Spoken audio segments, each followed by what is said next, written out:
Okay, we have kilobits going out. We must be live. Anybody there? Hopefully. Move over here. Yeah, Kim can move over here. Yeah, Kim's been working here. We have new computer, we have some new stuff here. And John is John here. Wilburn's here. Fourth. Yeah. Oh, I'm third. I see. I think you're third, John. You're third. Yeah. Well, see, John, we bought a new computer. I said I was going to do it. I did it.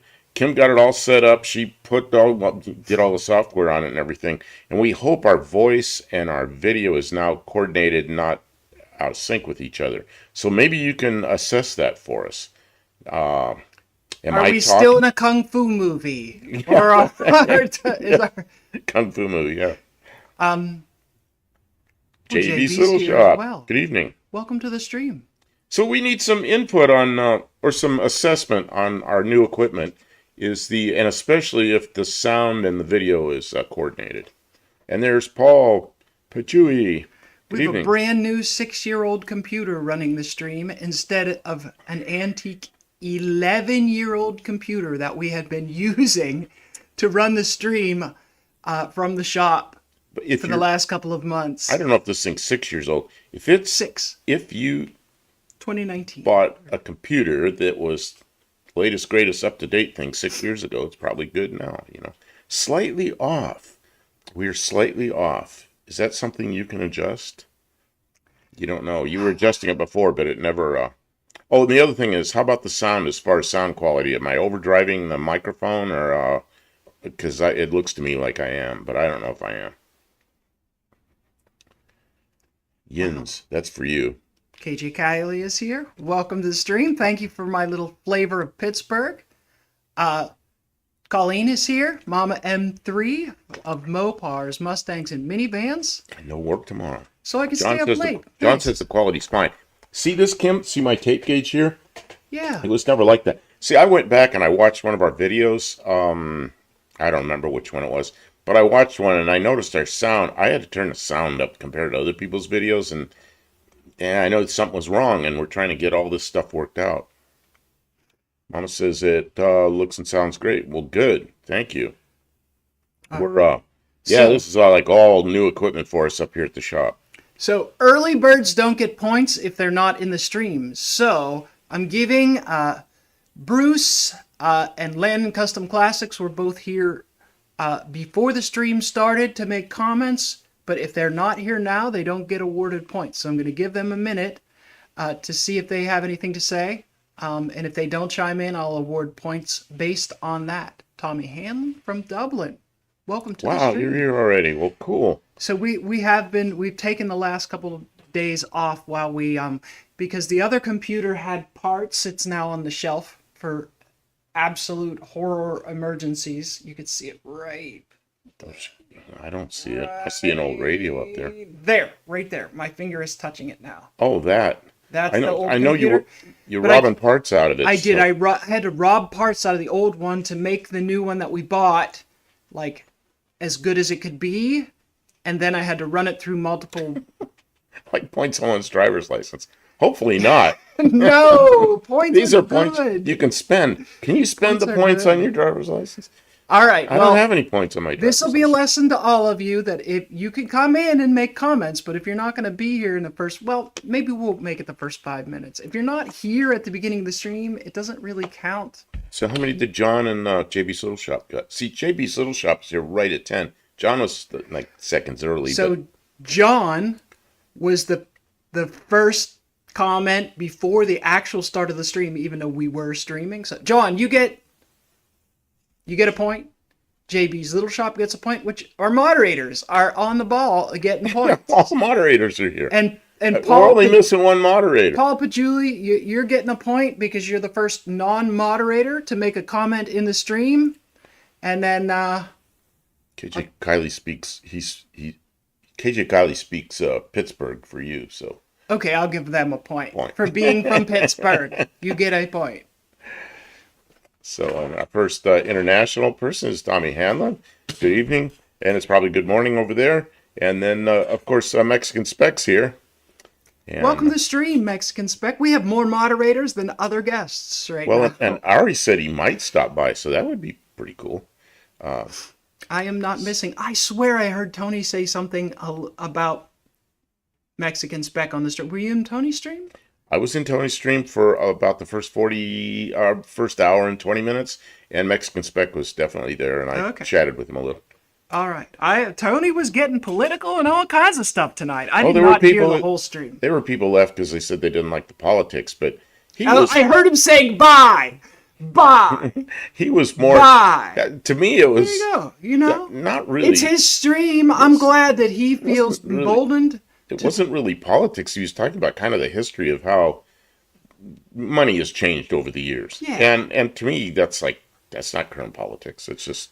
Oh my God! Heaven forbid people have politics. So look, we don't talk a lot about politics, but people have politics, and people vote. People have opinions. People, but like on the internet, if you have an opinion or a political view that's different than anybody else's, than somebody else's, then suddenly no one can talk to anybody. We all take sides and no one talks. And that's somehow healthy. Paul Dewey wants to know if he gets a star on his forehead. We don't give out stars, do we? Well, when the catalog comes out, those little stars that come in the sticker packages? I think we'll put those in this catalog. Someone remind me to do that. I'll include those in the catalog, so if you have enough points, you can issue you stars. Read what John Wilburn just says down John there. Wilburn. Kim, pick 10 people in here, do not have a no-name national shirt, and make a drawing to win. I'll ship to the winner. Okay. 10 people for shirts? Pick 10. Or do we pick 10 and we draw one? I don't know what he means. Yeah, we'll work on this. So, but John usually doesn't stick around real long because we get in here kind of late. And, Oh, Mexican Spec says, Kim, that was about the 200 people that unsubbed after the Trump video. I'm surprised he even noticed that some people unsubscribed. And, I watched a little bit of the thing, and he was talking about some of the policy changes, some of the changes that he thought were going to come. Like, it's happened. It's done. It's done. That's right. Right? So he's talking about what the future might hold, or what he believes the future is going to hold. Let's move on to what we're doing right now. John Wilbert says take 10 people, and I think he says take 2 winners, so maybe he wants us to make a drawing. So what do we got to do? We got to... make a drawing of the first 10 people who are in the stream, and he'll pick a winner from the pool or whatever. Okay, John, we'll let you know. We seemed refreshed and energized. It's because we slept all afternoon. And then Kim had been working on getting this new computer up, because now we got new equipment up here at the shop, and we fired it up, and she must have done it right, because everything just came up perfectly. Nothing short of perfect. What is this? This looks like... Piece of paper. It has some ideas for shorts. Oh, to make a drawing for? I'm going to make drawing papers. Versus Tony that had rolling papers. Tony was in there giving instructions how to roll cigarettes. Oh, really? Okay, so if you're in the chat and you do not have a no-name national shirt, and you are not out of the... You have to be in the contiguous United States, because unfortunately... Yeah, shipping overseas is going to be... I don't want to do that to John. So John is graciously offering to raffle off a t-shirt to... So if you would like to get a shirt and be in the raffle, just type shirt in the chat. Yeah, type shirt in the chat. We'll put your name on here. Patrick Sullivan has entered the chat. Welcome to the stream. Dean Stevenson's here. Crash Roadrunner Garage is here. Welcome to the stream. John Hart is here. Welcome to the stream, John. I need to get in touch with you. John Hart, he left me some kind of chat, and I was really busy when you sent that, and I didn't reply. I'm sorry, and then I forgot about it till now. I have still been, although I did get the computer going, I have been very housebound for the past week. I have been low energy, I get a little bit done, and then I need a lot of rest. And I'm going to see the doctor. I'm going to see different doctors this week, and we'll see if they have any suggestions. And otherwise, we're just gonna take it slow until I feel stronger. Lester LeSabre is here. Lester. There's Lester. Who's next? Somebody else wrote shirt on there. I know that. Patrick Sullivan. KJ. KJ said. Yeah, shirt? KJ. Okay. I'm abbreviating these like KJ and. We know what they mean. Yes. They'll be and Patrick Sullivan. Where's Patrick Sullivan? In the U.S.? I don't know. Sadly, this has to be for people that reside in the U.S. because the shipping on these shirts gets expensive, and I don't want to do that to John. So Patrick Sullivan, I don't know where you are, but I put your name there. Hopefully. Mexican Spec says you should drink Red Bull. It will give you wings, and I think that means it kills you. It does not kill you. Crashes. I have I when I go out, sometimes I will have a Red Bull. Like if I go to a club or something like that, which I don't do frequently, but if I do, I will have a Red Bull because I do not drink alcohol, so it's a nice treat. And it will give me a surge of energy for about a half an hour, and then I will quickly fade. Oh yeah, Patrick Sullivan's in Illinois. Where are you in Illinois? See, I lived in Illinois for a while. I live in, you know where Rantoul is? I lived in Rantoul for a while, way back in my youth. Let's see here. Don't put my name, Mexicans back. Okay. Although, you know what? With the things you've sent me so much stuff, I'd probably send it to you. Patrick Sullivan. Do we have anybody else here with the shirt? Crashes, I got that one. We don't have that many. Dean Stevenson says, that which does not kill you gives you zings. Yeah, that's the thing, right? On the second Red Bull, I don't get more energy. I just get, and then I'm worn out. Jack, what the shirt is John Welber's in here. It's No Name Nationals. He's giving away a couple of shirts, and we're doing a drawing. And if you're within the U.S., we'll put your name down, and we'll pull out two names, and John will. I thought he said one. Oh, did he say one or two? John, was it one or two? Don't make him give out extra shirts. I don't he remember. said pick 10 names in a hat, and I'll give out a shirt. Is that what he said? Okay. Something like that. Yeah, I might have misinterpreted it as well, but I think that's what it was. What's this? He did say two. Oh, he did say two.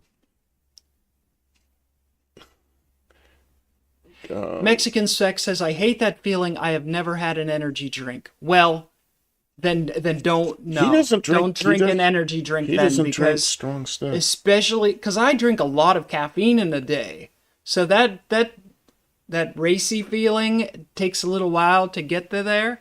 And John Wilburn says he has upped the ante. Yeah, because he started with one and he said two. Dean Stevenson, Angelic appendages make. Michael Landon, okay. John Hart, I recommend Brazilian coffee. John Hart did not put his name in. Jack says, only Red Bull I ever drank was in shots with liquor. Just what you need is a wide awake drunk. You're in the corruption state. Hey, you know, when I lived in Illinois, I remember there was a guy that ran the Secretary of State's office, I think, something like that. And he was the guy that collected the money for the motor vehicle department. And you had to make out the check to his name. And when he died, they found shoe boxes and shoe boxes in his house and in closets and everything stacked to the ceiling of money that he had personally took the money from all the license plates and the fees for the motor vehicle department through the whole time he was in office. And he took that money himself. I remember that. Who did? The guy in Illinois that was the Secretary of State. This is in the 70s, late 60s, early 70s. Patrick Sullivan, how many governors have been jailed? Yeah. Okay, let's see here. Well, at least they prosecute him. Oh, man. JB, how you doing? JB, man, found me a good car. Let's see here. Okay, how many do we have here, Kim? You got to start counting the names I put down. Okay. We don't have that many yet. We don't have that many yet. Maybe we'll give it another 5 minutes because we only have about 5, 6 names. And then we got to keep John Wilburn here, but I know John doesn't stick around. Well, we long. can get in touch with John and get, had a because we local- have to get addresses for people too, and I don't want to make John do that. Local judge. It's a big name local business guys growing weed in a secret room. Yeah, that sounds about right. Oh yeah, it's not legal here. There's places where you're allowed to just. Is it grow not weed. legal here? No, no, it is not legal here. Which I don't care because neither of us smoke any weed, and I'm sure you. That's why I don't I'm know sure you about can it. get weed here. I just, but it's not legal. Yeah, Jack, we got you in it. Let's see here.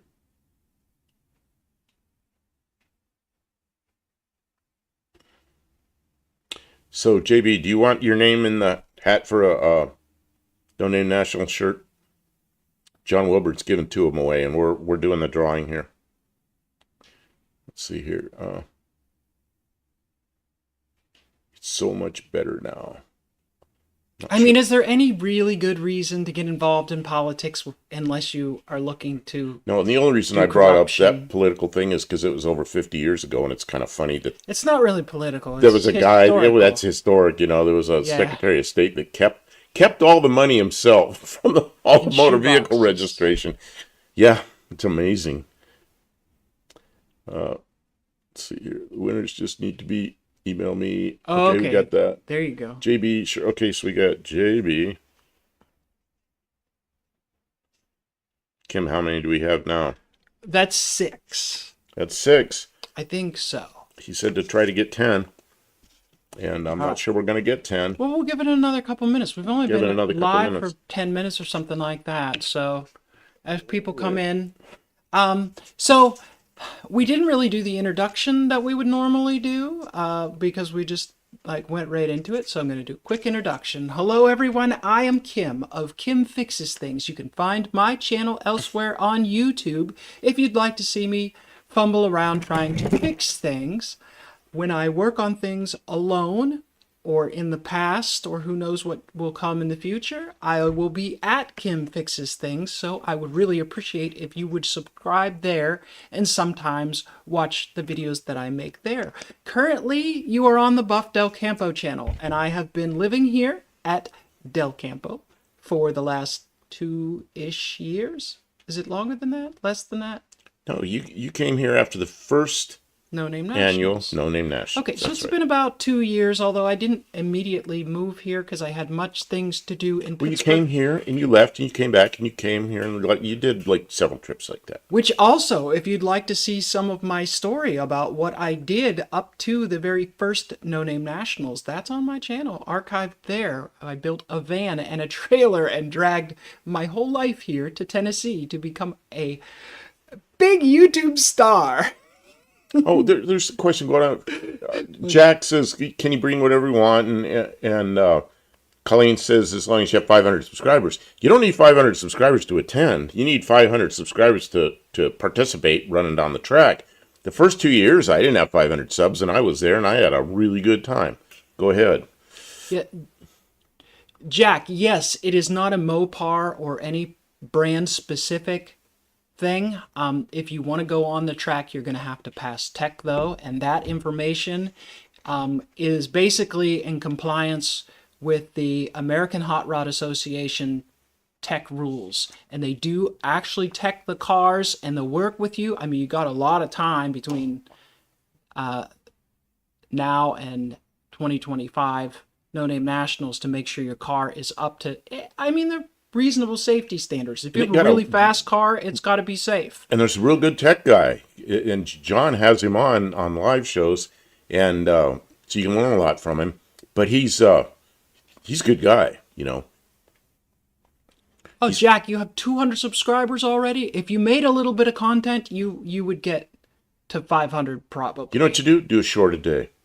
Shorts would work. And John Wilbur told us that. Do a short a day. And I started doing that. I had 360 or something subs. And I told Kim, it was like a year, 360 subs. And I said, these are really hard-earned subs. This is a lot of work. And then we started doing a short a day, and right now I'm bumping up on 2,000. I'm not quite there yet. I'm 19 something. So and that wasn't long ago.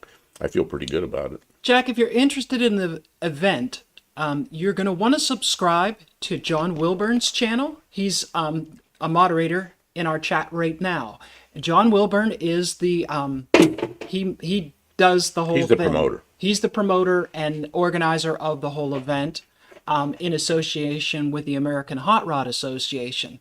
And John does a live on Friday nights, and you'll learn, you just stop in and listen to what he's talking about, and you'll learn everything you want to know about the event, and you can decide if you want to get involved. It's a great community of people who enjoy their cars, and it's really not like a big fame kind of thing. It's more like a really cool car community and a big annual event to sort of finish off the season. And I'm not ready to blow up my channel. Well, yeah, I understand. And Tonight, I'll give you an example about John Wilburn. Tonight, I didn't know he was going live. I don't know if he knew he was going live, but he just, an impromptu live comes up because, what's his name? Grampito Vic, because he has Crown Vics. He was real close on his subs, having 500. Oh, did he get to 500 tonight? Yeah. John brought him in, and I'm John sorry, brought I him missed in, it. and he was up to 500 in about 45, 50 minutes, something like that. So yeah, he got his 500, and John helped him with it. Got a bunch of people in a live and go, hey, watch this guy's videos. And I'm not telling you to. John always says, I'm not telling you to subscribe. I'm telling you to go check out his channel, and then if you want to subscribe, you can. And yeah, he got his 500. It was just like they said. It was like sat there for like 497 for a while because everybody wants to be 500. Then all of a sudden it went up to 502 or 503 like in a couple of seconds. So yeah, he got his. Jack, I highly encourage you to consider joining, paying your entry fee early in the year and becoming part of the No Name 500, and attending some of the content creator workshops they do on lives. And I think you'll enjoy it, and it will be good for your content creation if you want to do that.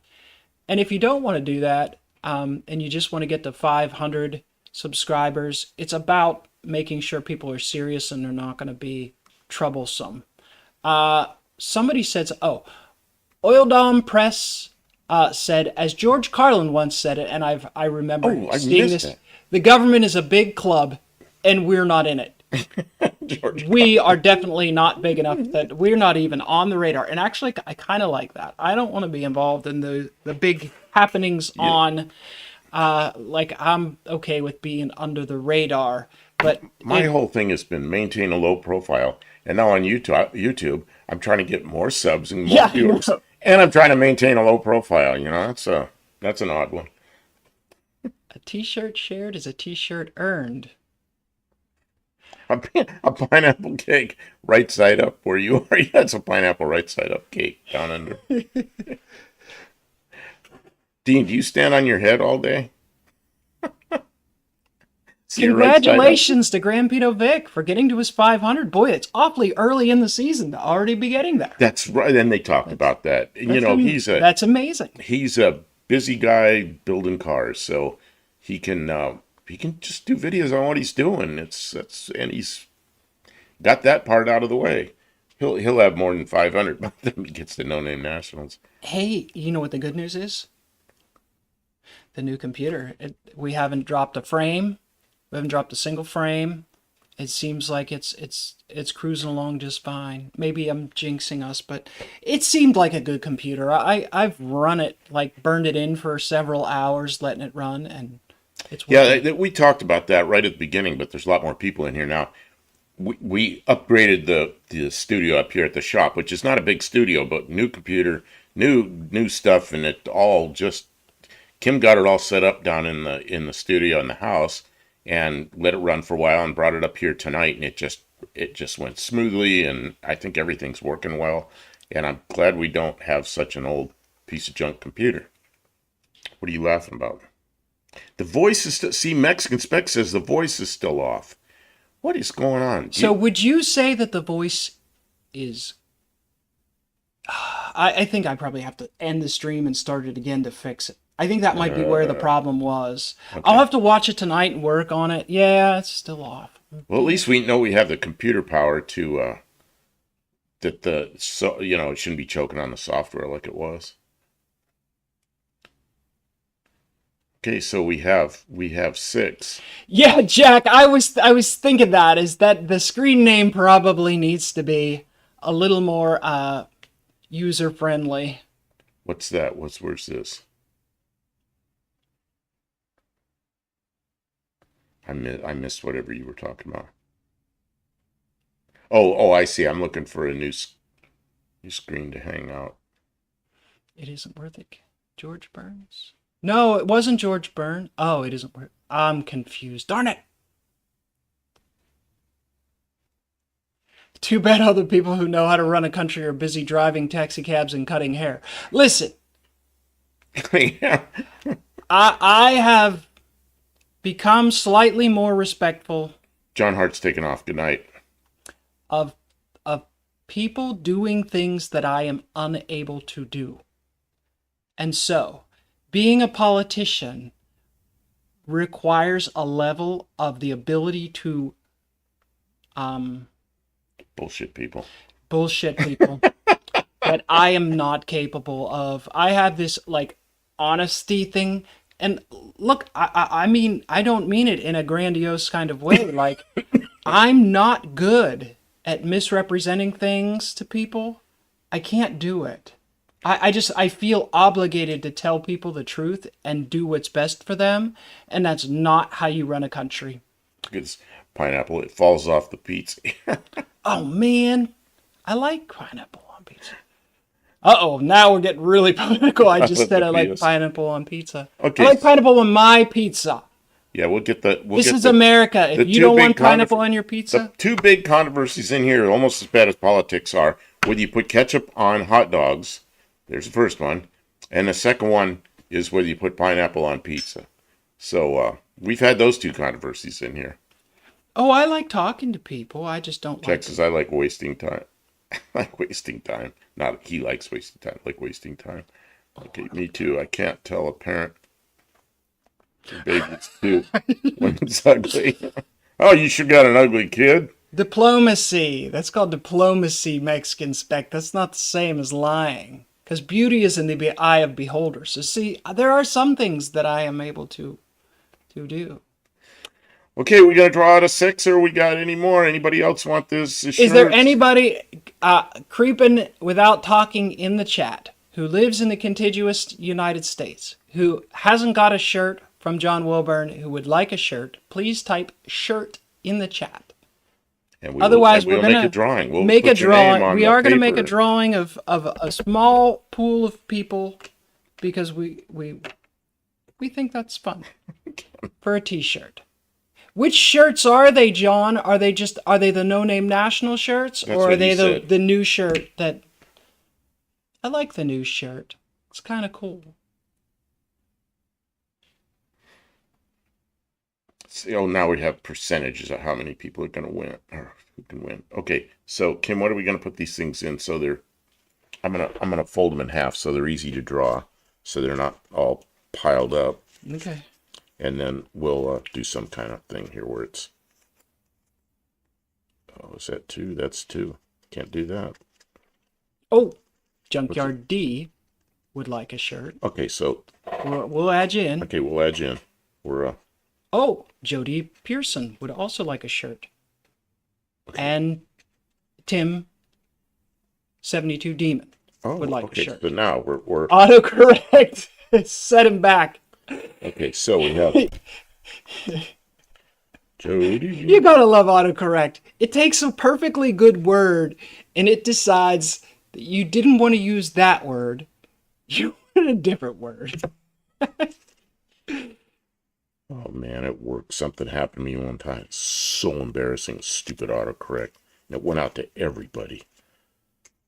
Oh man. And everybody just kind of overlooked it. Maybe they understood. Junkyard D already has a shirt, so he's not he's Oh, not he allowed already to has. get in. Yeah, John Wilburn did make that Okay, so- exclusion earlier. Someone who hasn't already gotten a shirt. So who else do I have to write name down? I put down Jody. Tim. But welcome to the stream and thank you for being here. Tim does not have a shirt. Tim.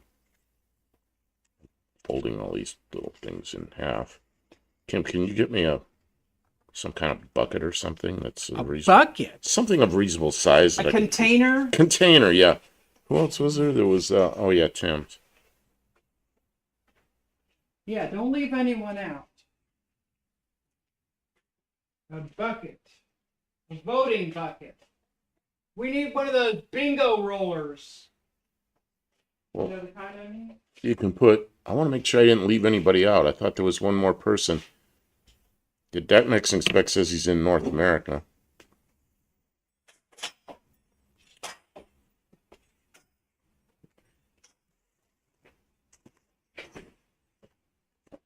What'd you find? Oh, that's a funny little cup. You're going to be drawing these. It'll be okay. I'm going to be holding the cup. Okay, cup.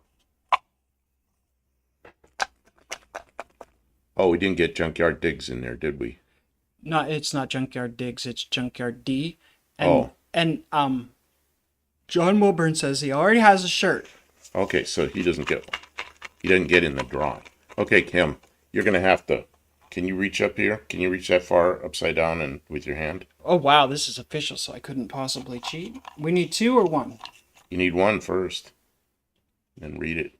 Okay, Okay, number 1 is Jody. Jody, send your name. Well, Jody is a real person, so we don't have to send your name, but send your address to John Wilburn. Okay, and we're getting And John Wilburn will send you a shirt. John, thank you. That's very generous. Okay, here we go. Second one. Super generous.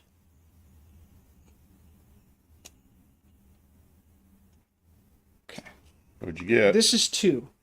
Oh, you got it. Separated. Okay, separate them. Just dump them in there. Okay. Shake 'em Okay, we'll again. go again. They got hooked together. Okay. Oh, with your size, gray or black. Yeah. Are you okay. feeling sick, Buff? What's wrong? Why do I look sick? Oh, and Tim. And Tim 72 Demon. Okay. And Jody Pearson. Okay. Congratulations to the winners of this shirt raffle. Thank you, everyone who tried to get one. You notice I didn't put my name in there because I already have one. I already have I shirts. already have shirts. Yeah. You know what you got to do? It's rigged. It was rigged. Rigged. That was about as unrigged as it gets. I mean, I was here. I saw it, and it seemed pretty legit. I kind of like that. It was kind of fun. Buff, Shoe, Jack, his. Buff. What is this? Jack, his name. I don't know. Okay. Okay, I'm going to get my drinks, but I put too far away. I hung my drinks out of the way while Kim was putting the computer. Now I can't reach them.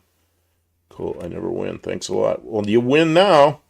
So yeah, get a hold of. Now you can never say I never win anything, like ever again.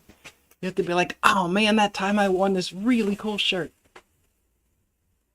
When we were little kids, I never won anything. I But won. my a brother, who was a year younger than me, he won everything he tried. Oh. There was some kind of a contest. What is that? Oh, Nothing. Windows security thing. Okay, so, Windows Defender. Oh man, that's what happens when you not now.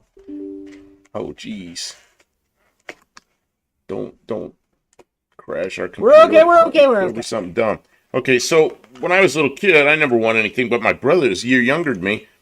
He'd enter contests and stuff, so he entered a contest. My parents didn't know about it, and he won, and it was some company that was selling razors, and this is back when the blades, you replace the blade in the razor.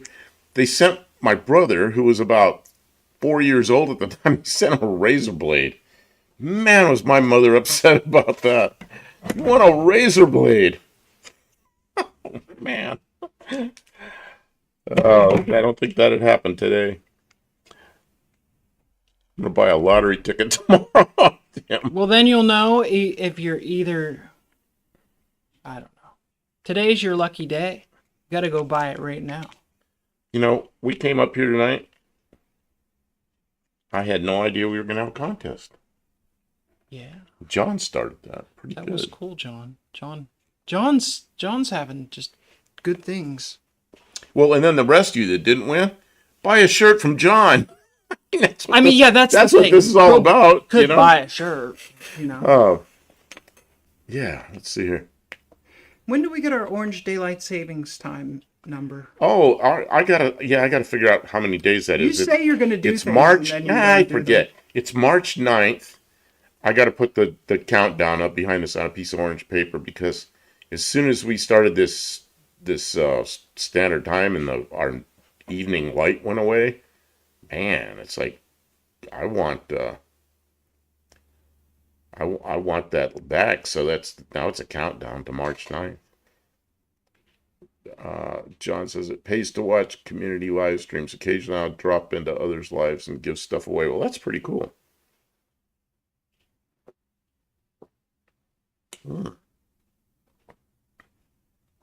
That's good stuff. Flavor my water with. What is this? That's good. Dad's root beer. Dad's cream soda. Oh. Man, that's good stuff. Mexican Spec, do you want us to raffle off all our junk? We got junk coming out of our ears here. Yeah, pick another color. Put green up and then it won't show up. Not green. Like this shirt, I can't wear this shirt during the lives from the studio at the house because of the green screen. This will just look like my head's floating around, and it'll say Arizona, but you won't see me because it fades into the green screen. I can't wear this hat because this camo is just green enough. It disappears. It's really weird. Junkyard D asked about the Money Fame community shirts, and John says that the special edition shirt is available through 11/15. So it's not long. Not long. I guess they're taking orders and then they're gonna print out a bunch of them. That's a good shirt. I like that shirt. Tommy Hanlon says the night seems so long and days so short. Yeah, what's your latitude there? You're further north than us, I'm sure. I think you are. I remember when I was in England, I was there in the summertime. It was nice because the days were long. And yeah, I had a good time when I was in England. KJ Kylie says it's not junk, it's stuff. You know, it's all junk to somebody who doesn't know what it is. And it's all junk until I need it. Oh, Friday at midnight is the deadline, and then we move on to 2025 apparel. Oh, cool. So Saturday morning, I'm going to order my first shirt for the new year. Saturday morning. Where are you getting money for shirts? You know what I want to do? I'm just ready to do it, John. I'm ready to send the money in for our No Name Nationals reservations. Jeez, As soon as he puts it up, I'm buying it. What are you doing? That's an automatic transmission part. All right. I know John will know what this is. So, John, don't give it away, but does anybody know what this part is called? And who can give me some information about what I'm holding in my hand? And I was watching John Cope, and John Cope diagnosed what was wrong with this. It is malfunctioning. I didn't even know it was malfunctioning. Yeah, I did. I knew it was not good. And there is a lot of there's a tolerance that's supposed to be between this snap ring and this steel, and it's way out of tolerance, and I didn't know why. And there's a thing in there called a Bellevue spring, and I think it is failed. Belleville spring. See, That's like a washer that's got like this. It's got a spring all the way around, so it's I don't know how to explain that. Is it? I think Bellevue makes relish. Bellevue makes relish, yeah. Tommy Hanlon says the planetary gear. No, this is definitely not a planetary gear. Well, it's one of them. 30 to 40 thousandths. It's that's way excessive. Mexican Spec said it's an AT drum. It is an automatic transmission drum. John Wilburn says it's for 904. Colleen says it's a 904 drum. Well, I mean, it's And not then, not specific. It could And be then more. John Wilburn says, yeah, you already got that 30, 40 thousandths. Bellevue was a nut house here. Bellevue, that's right. It was the nut house. Dean Stevenson says it's a magic mushroom. It is not a mushroom, but it does involve magic because it is the input shaft. Planetary gear is different. It has 3 gears in a little thing, and the little gears mesh with the big gears. Come on. It's a KJ Come on, you knew this, Tom. Clutch and drum hub. Oh, there we go. There's a whole bunch of stack of clutches and steels. Here's the clutches. But this spring here. Oh, yeah. How much slop should be between Jody sent an email for the shirt. Hopefully John got that. spring and the clip? Oh, that's a Belleville. John, when this spring is... How tight should the clip be to the... Oh, man. Yeah, look at this.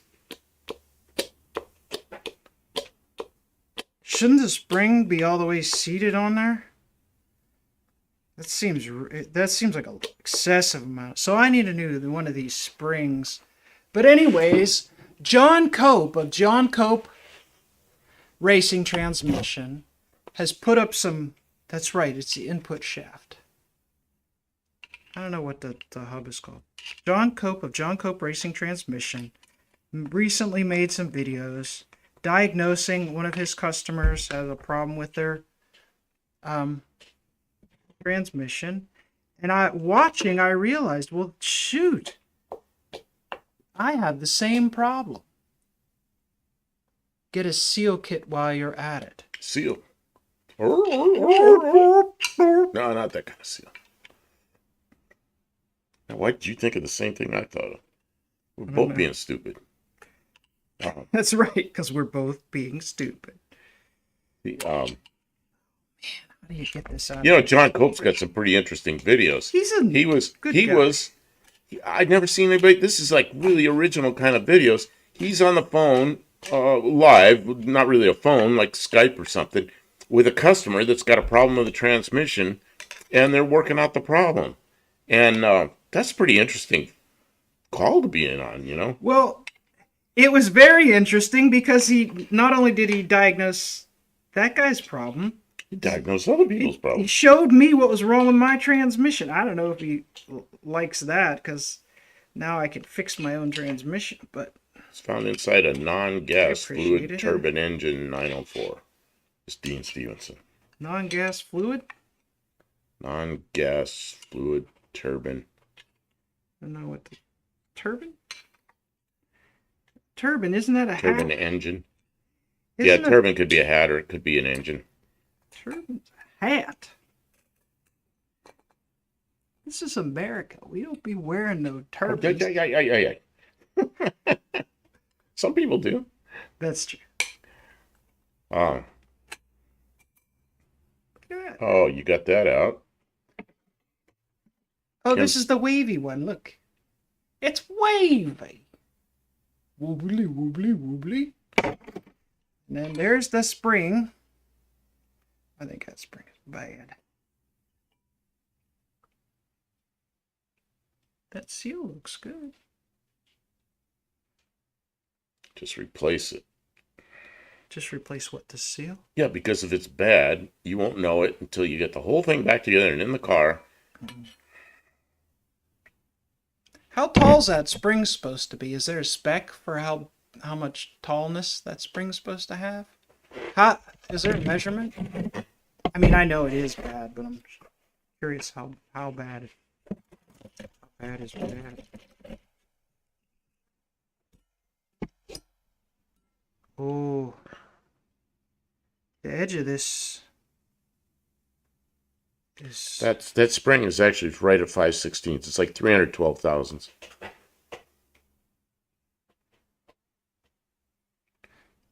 It feels gritty, like there's metal in this outer lip seal. Don't like that.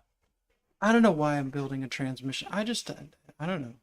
I gotta do Well, you something. got this 904. You're gonna put it on that car, right? Oh, Yeah, because you like it. You cannot be Kim fixes things unless you fix things. Mrs. One-Eyed Cat, just checking in. Well, good to have you here. I have not had the stamina to do a lot of fixing things, but I still like diagnosing things.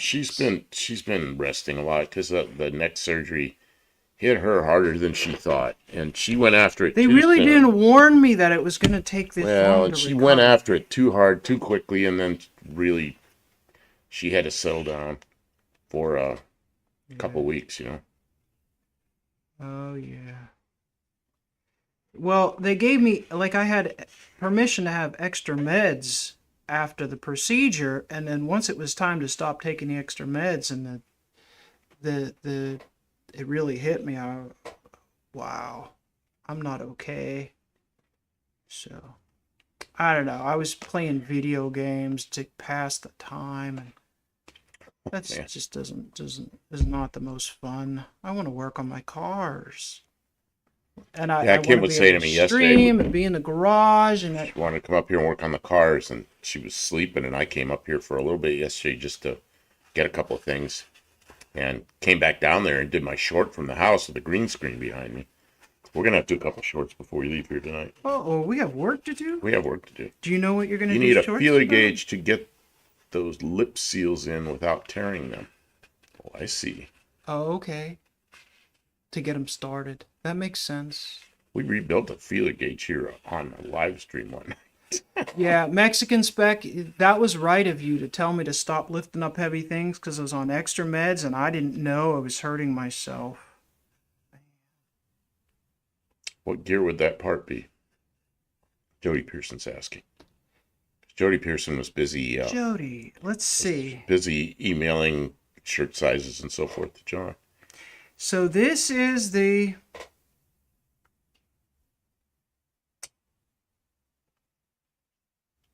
input shaft.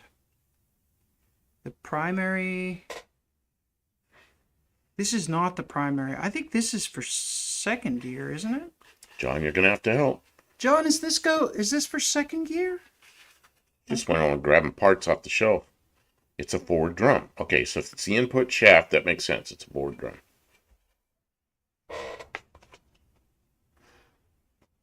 John, have you ever done a C4 Ford automatic?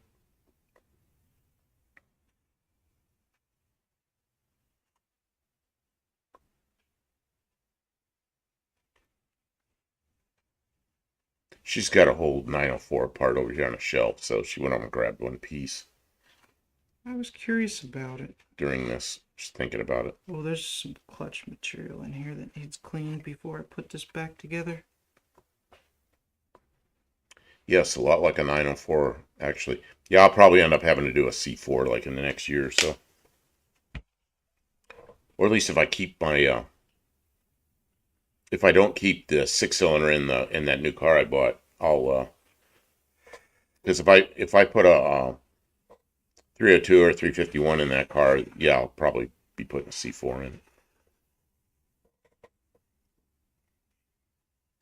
Okay, where's this? We used to have the 100 car pileup here. What a great rat rod show. Oh, you're gonna tear that seal like John said. Of course, that seal's no They good need anyway, replaced. right? Brawler 1997's in the house. How you doing? Good evening. Just finished sanding my car down. Gonna primer it and spray it tomorrow. Oh, really? Man, that's a bunch of. Do you have to tape stuff off, or is it all apart? Or Look, there's a little bleed off ball.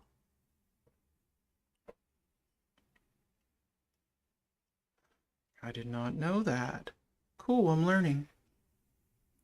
I'm learning! jeez, Kim, where did you learn your mechanical skills? I think she wanted to race her slant sixes back in the like some years ago, and she had to make them work. I think. So, I was not in the military. As as a kid, I wanted to. Well, okay. So, as a kid, I wanted to make some money. We were very poor. I wanted to have things that I got teased for wearing clothes and shoes that were not, the popular stuff. So, and I lived in a nice neighborhood because my family grew up there. Anyways, I wanted to have nicer things, and so I had to work for them. And there were people around who needed work done, and lawn care was pretty common thing that people needed done. But you had to get the lawnmower to start before you could mow the lawn. And so I learned how to fix lawnmowers so that I could mow lawns and make money. I did not get paid to fix the lawnmowers. And if I couldn't fix it, they sent it to the lawnmower shop. And then they were very disappointed in me because I couldn't fix it. But anyways, I got pretty good at that.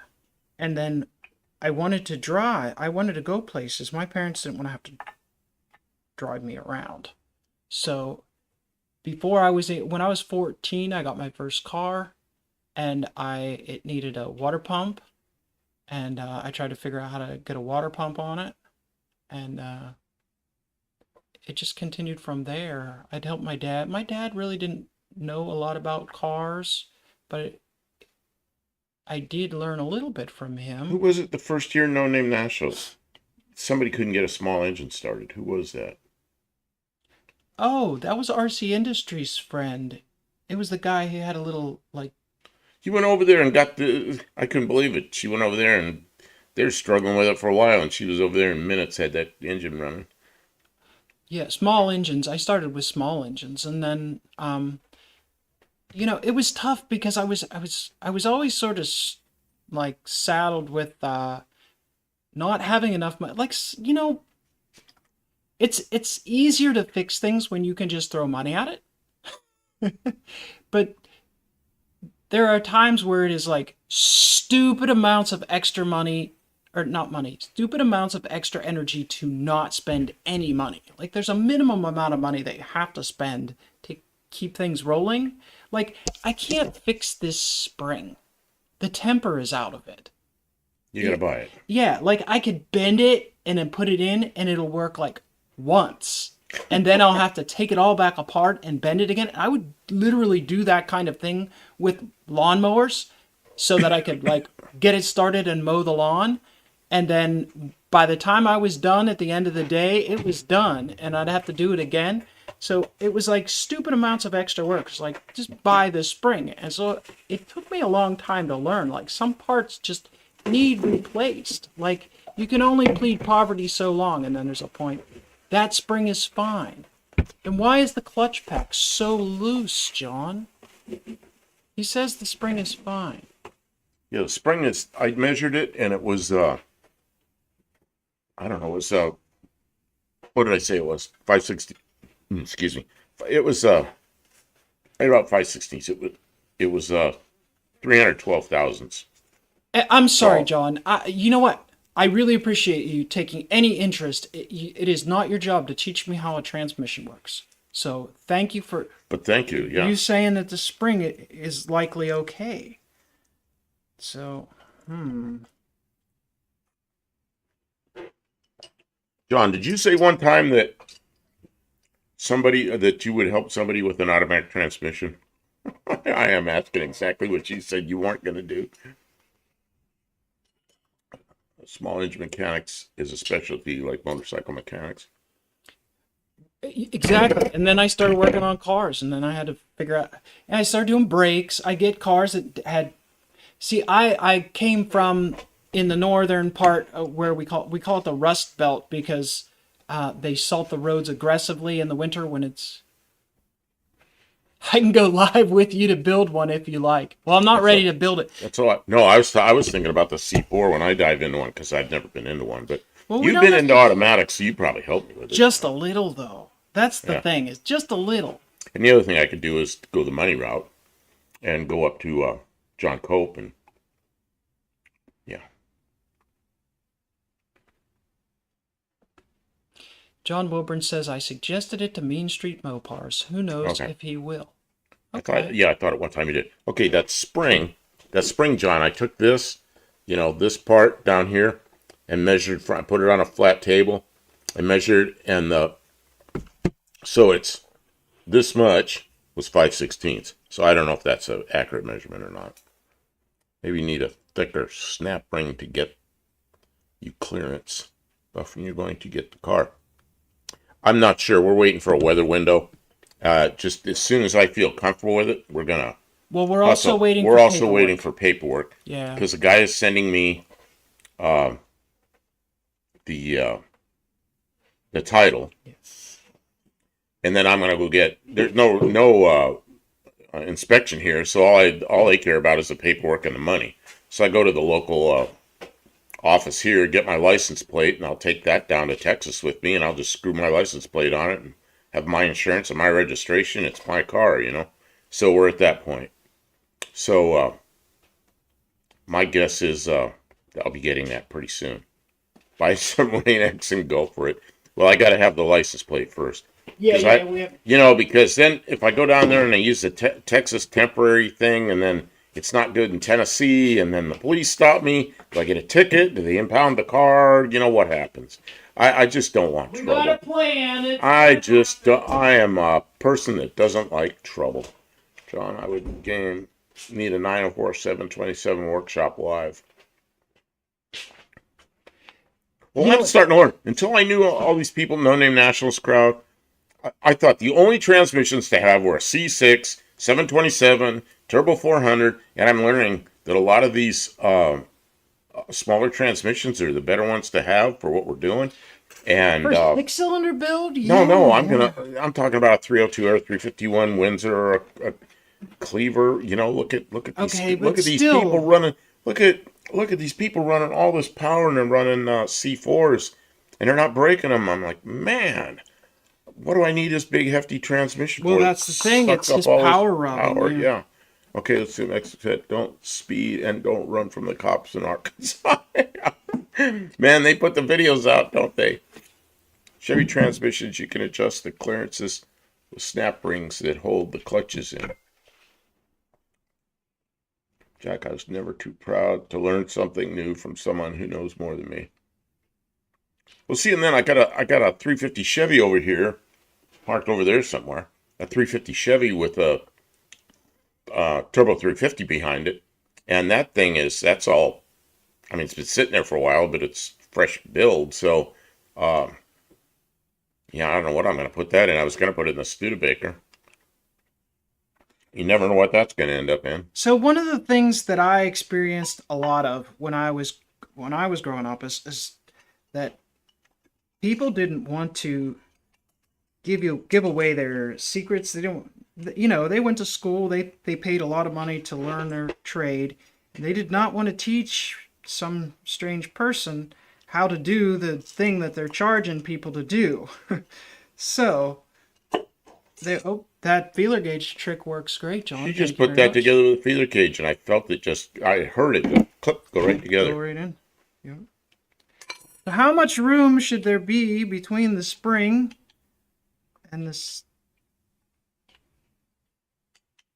snap ring? Wavy spring.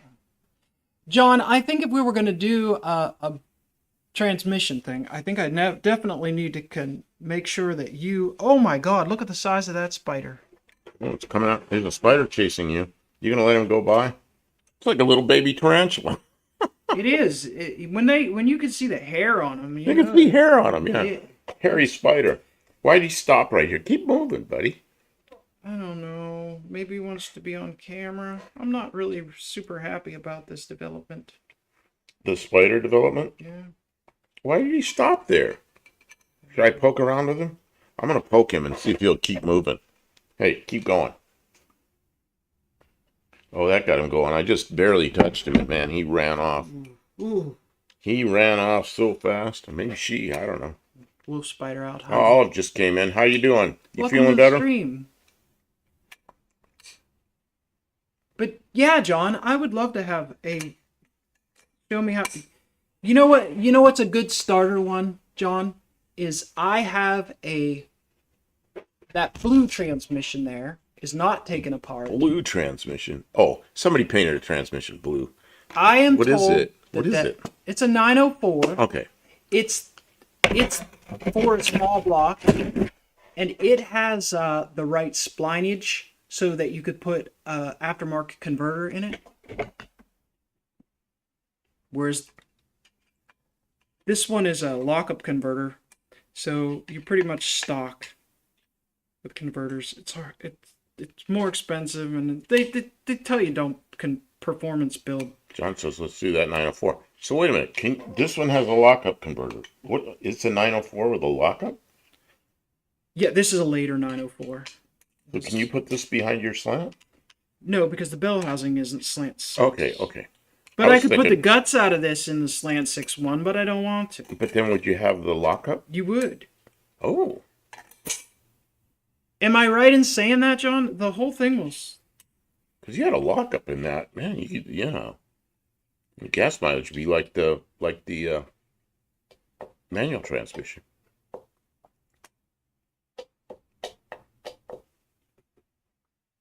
John, she's got several of these 904s, I think. I've got 3 right now. 3, yeah, she bought all this stuff.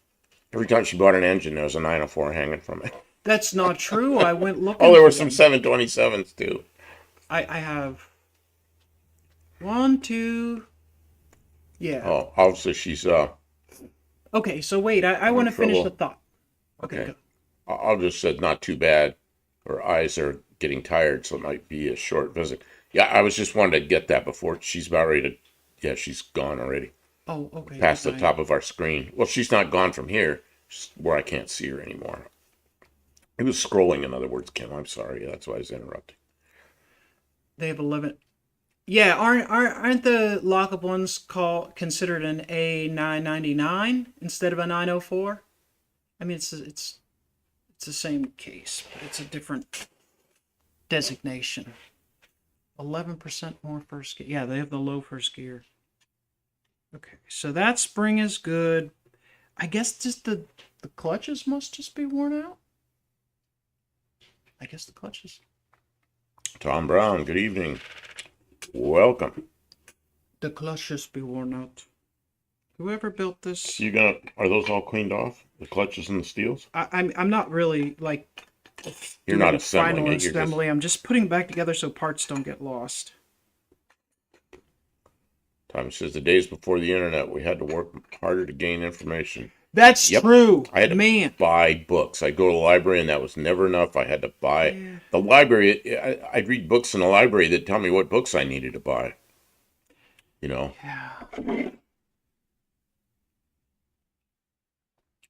Oh, the 999 has a 5 clutch.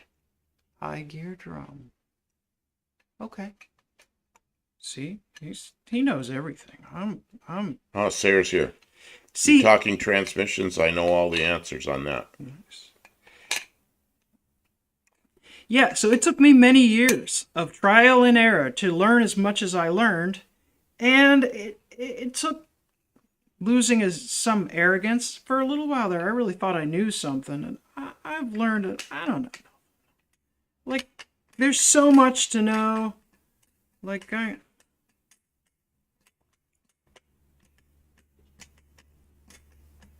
don't know, maybe that's more than 30, 40,000. Scott. Yeah, what's the that's- clearance supposed to be? He said 30 to 40,000. Take a feeler gauge. You feel I can see that more than that. Yeah. Oh, it might be 40. I'm thinking it looks more like, it looks more than 40 to me, but yeah. Put a couple of them together and see if you can get 40 thousandths and see if that takes it all up. Sarah says, I've come for your cookies. You will surrender the jar to me. Woo! Okay, 25 I and hope 23. they're not oatmeal and raisin. What I hate is when I get a chocolate chip cookie and I bite into it and I find out it's raisins. It's like, man, See, I thought I was going to get a chocolate chip cookie and I got raisins. It's I like, got 22, 23, and 24 together, and they're just starting to get tight. So that's you got 70,000, Sarah. 70 thousandths on that, which incidentally is about the same ring gap as what was in that. Quit measuring on worn clutchers. Yeah, you need to get fresh stuff. He's right. I have a set of fresh ones to build it with, so I see. So it's just the clutches are out. It's not the spring. I thought it was the spring. I was worried that's what was wrong. I understand more about how it all works too. I found a little. Okay. What is Kim up to? She was taking apart part of a 904 transmission, No, just messing with it. My hair's here. Huh? He asked if I cut my hair. My hair's here. Who said that? I'm just messy. I'm just messy tonight. I'm sorry, guys. I have not been up to my. I woke her up. I woke her up about an hour before the live started. I said, "Hey, You slept all day. I got a live going at 10. You want to be involved?" She got up because I really need her because we got the new computer and everything. We got all new stuff up here, so we're running on new stuff, which is really good because the computer isn't. We don't have like a box fan blowing air into the computer to keep it running. Sarah needs a set of metric calipers. Let's see here. Show me what you're doing. Show me camera. Oh, I think she's done, but yeah, hold it up if you want. So be tight because it stays on in all four gears, and you don't want the. It's an input shaft, the Ford clutch, the Ford drum. So this stays engaged in all forward gears. You don't want the Belleville spring to buckle. And what will cause it to buckle? It will buckle if... Sarah says 904 transmission. I know everything about that unit. Yeah, so we got two of you guys in here. All right. Because John's pretty good with those things too. So the transmission thing, because right now I don't need this transmission. I don't have any particular plans for this transmission. But the transmission that I do want to work on is that 904. It's an early 70s 904. But it has no reverse. And I suspect that it has a broken band or something like that. But I would like to diagnose that. And I think that is a small enough task to try and do in the span of a live stream. I've never had it open. Someone else diagnosed the problem, and I bought it like that, knowing that it didn't work. But I'd really like to open that up and take a look at it. We should. John goes, nope, 70 is no bueno. I could tell when I took it apart that there's something wrong with this. That one's that one's a little looser than 70. Yeah, and like John says, put new clutches in it because clutches are worn out. Okay, yeah, and then get measurements from there. Yeah. I have a set to put in it, so we'll do that sometime when I'm ready to rebuild. This is something I might take up to the house to work on. Tom Brown took the engine trans out of a 97 Toyota RAV4 last week. What a complete pain. Yeah, I have to drop everything out the bottom. Not bad, but the wiring harness took about 6 hours to unhook. Yeah, what year? 97, yeah, newer stuff. It's isn't that fun? Get that down to 28 to 40. Belleville spring doesn't like to flex that far. Oh, I see. Well, that would make sense. That would make sense. That makes sense. The person who sold me that transmission, they told me it they didn't. Oh no. It was the guy. We went down there. Anyways, it doesn't matter. He said he bought a car and that transmission was in the trunk of the car. He knew that it probably wasn't any good, or else they wouldn't have. It was just a spare. It was left in the car. It was a core. So we. That's the one you got. That one of the ones you got. Yeah, Okay. I didn't pay too much for it. Is I that was the looking guy I got the deck lid from? the deck lid. I got the No, new deck lid for my. no, that's the guy who he was down near Nashville, and Did he have all the 3D printed stuff? the guy who had the 3D Okay, printed yeah, stuff. I know who you mean. Yeah, these are good guys to know.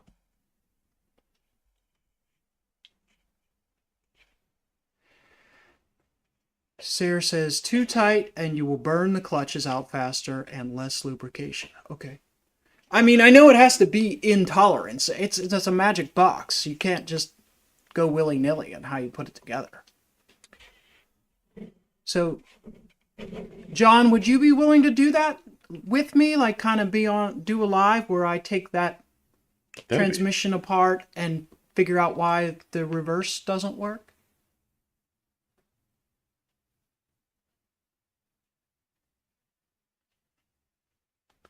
Never build a 904 forward under 40 thousandths. Not the 46 RE a bit tighter. Serious, but that happens when you don't keep the fluid up. Okay, John. John Well, says, sure, well, that would be fun. We'll have to figure out when to do that.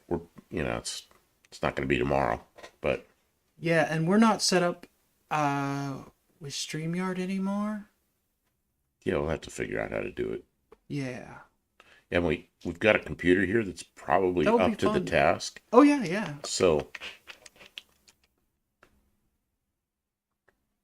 see, Dean Stevens, I'm working on a V8 RAV4. She's a red 96 4-speed auto 180 horse. You got all the cool stuff down there. John, would you like to do that on your channel? Like you could run StreamYard and we will call in and you can help us through it sometime. This is really interesting because I'd be struggling got with the every book. last bit of that. So Okay, I you're got gonna the- go get it? Yeah, but like I want to show like that I'm not completely lazy and expecting somebody to do this for me. I just Sayre says StreamYard is easy now, no membership fees needed, and it's fast to set up.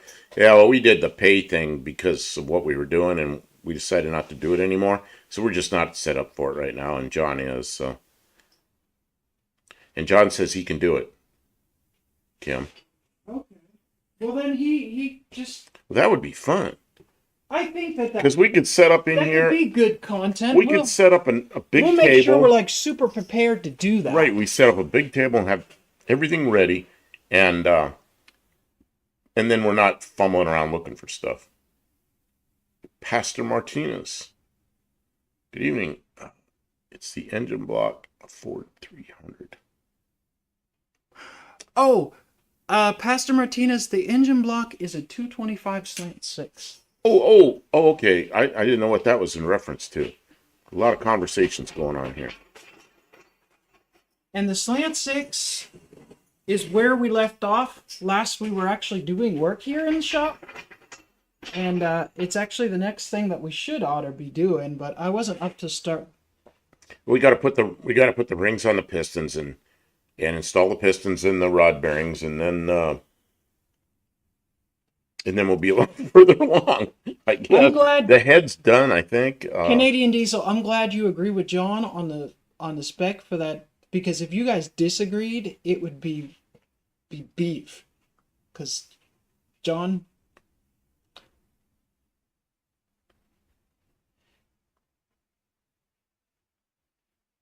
904king.com. Oh, that means we got to check that out too. And you guys are going to be doing all this Mopar stuff, and I'm moving over to Ford pretty quickly here. Ford.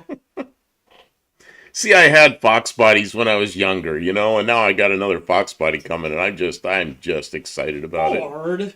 I'm excited about having that car. Yeah, I understand. And then I can tear into my Valiant. And if it's down for a while, I don't care, because I'll have a driver, I just call Cope for the tiebreaker. There you go. Yeah, Cope's the. That's no fair though, because you and Cope are already in the same camp. Cope's all right. Yeah, you guys. Well,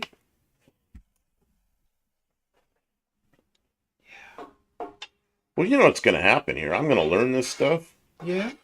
then I'm going to be tearing apart automatic transmissions.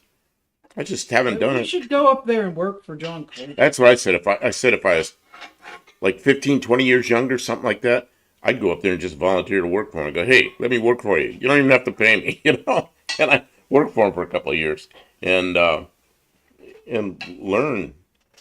and it'd be fun. Except I'd have to live in the cold white north again. I know. Are you okay there, Kim? Yeah. You got oil coming out somewhere. Oh, I see where it's slipping We'll from. get it. Okay, I've got this. Did you put a volt in? Yeah, it's going. Oh, okay. All right. Thank you. You stick with the chat. I'm getting this set up. This is the next segment. We're done with transmissions for tonight. But we could absolutely get set up to work on transmission. Would Cope side with John or against him? Mexican Spec is saying. Cope is just going to say what he thinks is right, and Cope would probably be right. I guess that man knows some transmissions. That's what he does. I mean, he builds racing transmissions, That's what he's done all his life,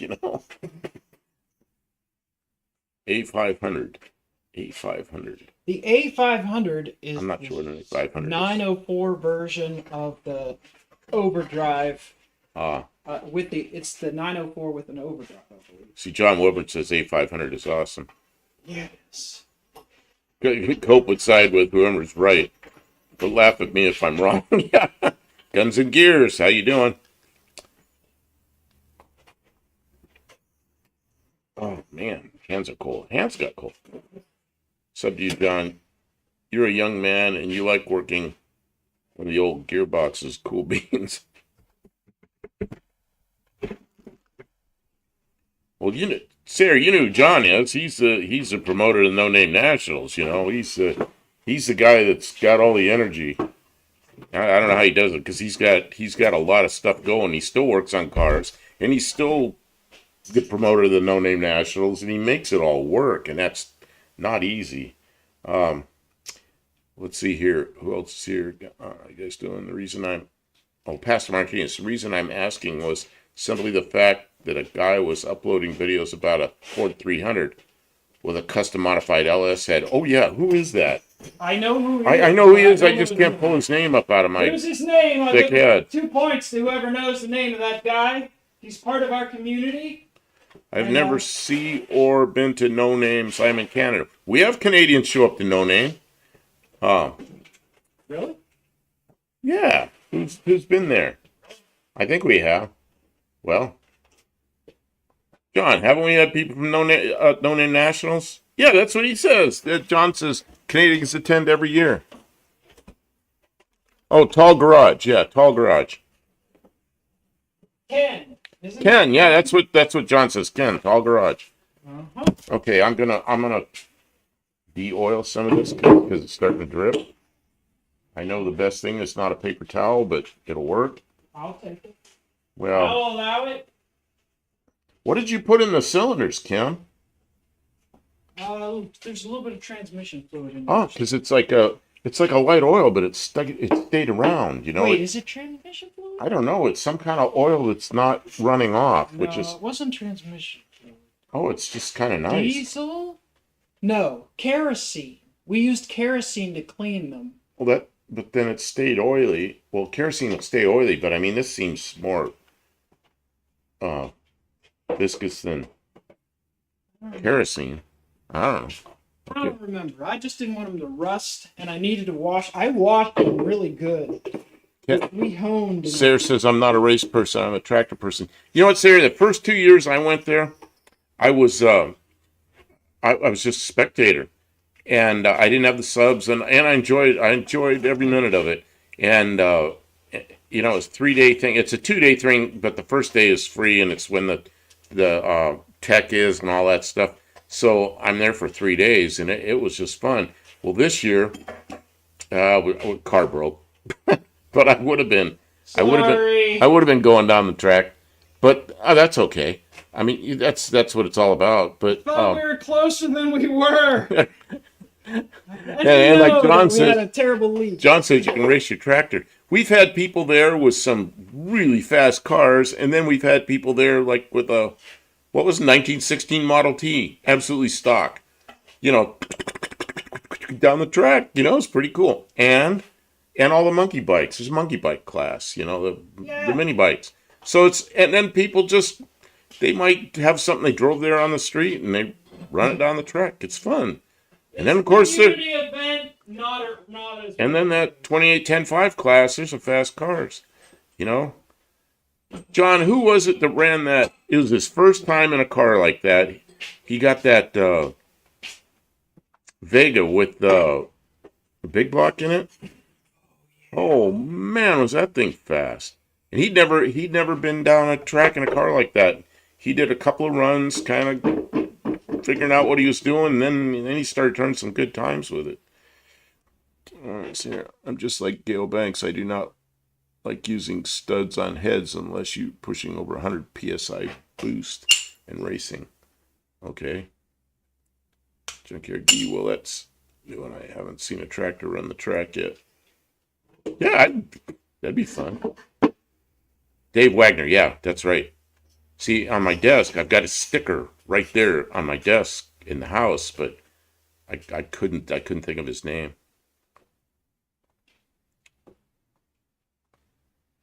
Hey, John, isn't a 42 RE a 904 with an overdrive? I don't know. Yeah. Sarah says, I have a steam engine that will outpower any engine, but it's slow as hell. Oh, so it's a torquey thing. Kim, what are you doing over there? I am pre-lubing the wrist pin. Wrist pin? Wrist pin, piston pin, airplane conrod pin. I mean, there's probably a bunch of names for it. Yeah, because they're dry. I don't know why they're dry. You know, like a hot rod will always just say rods. People working on cars will say connecting rods. People who work on airplanes always say conrods. And I think in some other countries they say conrods. Oh, Dean Stevenson. What's this slower than 17 miles an hour? Let's see. I like my Explorer. This is Dean. I like my Explorer 98 XLT rims on my 81 Mustang. 273 axle. 275 70/16s. 32.5 mile an hour per 1,000 RPM in top. How much lubrication are you supposed to put on rings when you're installing them? Let's see, KJ. Yes, but it's electronic valve body. It's a 42 RH is hydraulic. Okay. I don't know what are you doing? I know what I like to do is put a little motor oil on it. Like I used to use 30 weight, but I don't know if you can even get 30 weight anymore. Put it on there, you install everything, and then before we run it, we'll spray some. I used to use WD, but what I really like now is that CRC Power Lube. Just a light oil in there. Well, I don't want to wash them down. I want to put oil in there to stay. Okay, well, just use some motor oil. 30-weight motor oil? Yeah, but we don't have any 30 weight anymore. Yeah, we do. We do? Yeah, that big black jug's got a bunch of 30-weight motor oil. Yeah, you could use that. Okay. But yeah, normally before I start an engine with fresh rings on it, I shoot a light oil in there. I used to use WD-40 a lot, and a little puff of smoke, but man, it would. You know, you're not over lubing the shit out of it. This, I don't know what this is in here. It's nice and shiny. It's got some kind of lube on it. Yeah, I lubricated it with something. Oh, it looks really nice. Yeah, well, I washed the shit out of them because I didn't want a bunch of grit in there. Okay, John's got to take off later, folks. Thank you, John. We'll talk about a date. Hey, John, thanks for the shirt contest. Pretty cool thing. Yeah, you're. I don't know how to thank you enough, John. Yeah, John, you're a good guy. Thank you. Where's the motor? There's a big black, there it is, 30 weight motor. I didn't know this, but I guess the new John Deere combines go almost 25 miles per hour in road gear. Wow.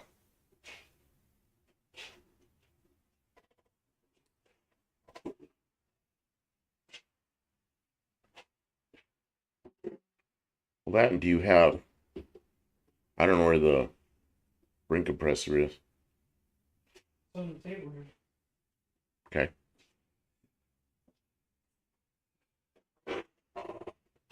Oh, there it is. There's a little. Oh, it says Sarah needs 4 more for 500. Okay, let's see. Kim, what's going to happen if I click on this? Is it going to, because we don't have any more screens. What's going to happen if I click on a link here? It's gonna open. What, on top of something? Yeah. Just try it. Just try it. Whose link is it? Oh, here it is. Here it is. It popped over here. This is good. I'm going to subscribe to... Oh, YouTube wants to... What? What is this? YouTube... Tell me what this is, Kim. I don't know. You started doing something. I clicked on that link to Sayre's channel that John Wilburn put up. Oh, click block. Block. Yeah, we don't want notifications, but Okay. you can subscribe. So then I'm in Buff Del You're- Campo, you're- obviously. Yeah. Okay. So I am now, and then I just close that. Okay. I am now sub to Sayre's channel.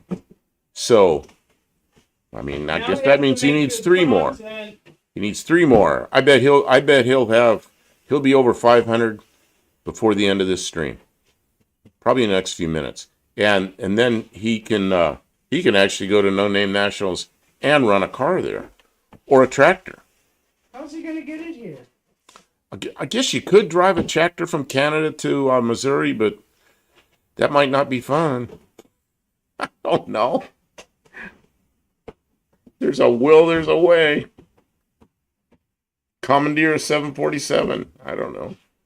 I mean, I don't know. My So, channel is just me being a retard, not anything fancy or serious. I made it for fun. Well, you must have done something right if you got 500 subs. Yeah, because it's not easy to get. But although for a while there it was. I don't know. If you talk about the right things, people like it. Well, now I'm sub, so now I'll see his channel when I'm... Well, if you do something dumb, we're gonna call you and we're gonna tell you how dumb you are. He says he has a 600 horsepower supercharged 6.5 diesel. What's that in? Yeah, Oh, people would like that. people would really like that. Rolling coal down the drag strip. Everybody loves Everybody would love that. Can't roll call in the United States anymore. I think you can on a drag strip. Karen will come. You'll summon the Karen. Release the Karen! Release the Karen! God, I'll get it out. Junkyard D says he was 500. Oh, that's awesome. So, Sayre, you got it.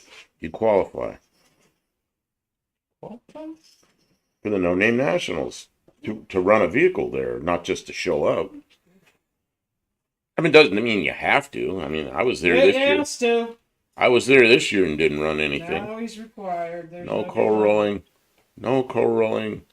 It's a bad image. I have balanced fuel and air done the right way. Yeah, and that's good. But I know the diesel guys, some of them really like that. I don't like to see it on the street, though. I don't like it on the street at all because it gives the hot rodders a bad name. Because there's people that really dislike it, you know. So what's like the major advantage of rolling coal? Like that's just what happens when you're really working an engine hard. Well, right? like he says, it's a bad image. I have balanced fuel and air done right. So that's kind of what I've always wondered. Why does it make so much smoke to make power? Of course, I don't know. I've seen trains with diesel engines, you know, only power up, but they only make that smoke for a few seconds. So I don't know. I think he's just right. You know, you've got to get the air fuel ratios right. Get the ratios. What you doing, Kim? Okay, I'm gonna need a It's a square Allen. drive. Oh, it's not an Allen. It's a square. Oh, man. It's a square drive. What is some stupid Canadian thing? Shush. Now. What are those Canadian things called that are like Allens but they're square? It came with a thing. It came with a wrench. I know, and I couldn't find it, so I was getting. I taped it to it. What happened? It taped to it? No, it was at one time. I swear I had it. Damn, I may end up getting monetized, and then people will send me money. Animal shelters will become richer. So you're supporting some animal shelters. That's a lot. And to add power to a diesel, you just turn up the fuel. That's how you destroy an engine if you have to do the math and make it right. See, a Robertson, yeah. Sarah said, yeah, Robertson screwdriver. I don't think we have any Robertsons that are big enough. We have a bunch of Robertsons, but they're not big enough. But it came with a square drive. I just don't know where it It is. came with a drive, and I had it. Well, where did you get that spring compressor from? Maybe it's hitting there.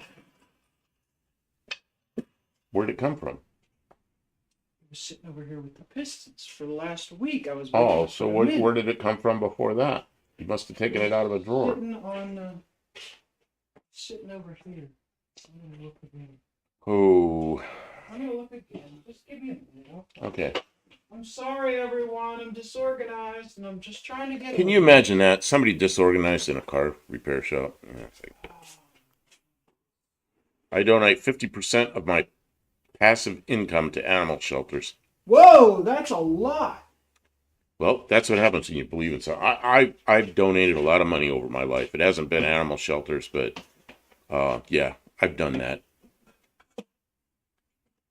Yeah, you have. Too much. Sometimes I'm at the point where I can't do it anymore. I'm retired. I'm on Social Security, and I just can't donate what I used to donate. It's just not there.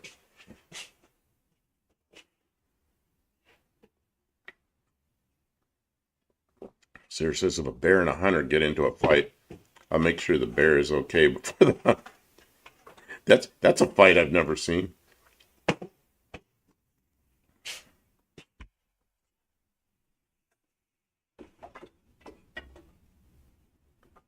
bunch of women will show up to defend the hunter or defend the bear while the hunter bleeds to death. That's the way it is. And what'd you have for dinner? A hunter.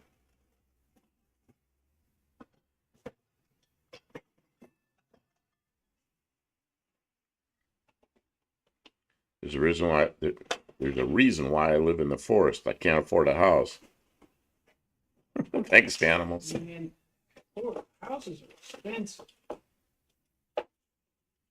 Dean Stevenson, Phillips versus Robertson. Oh no, Canada versus Henry Ford. Yeah, I've read all that history.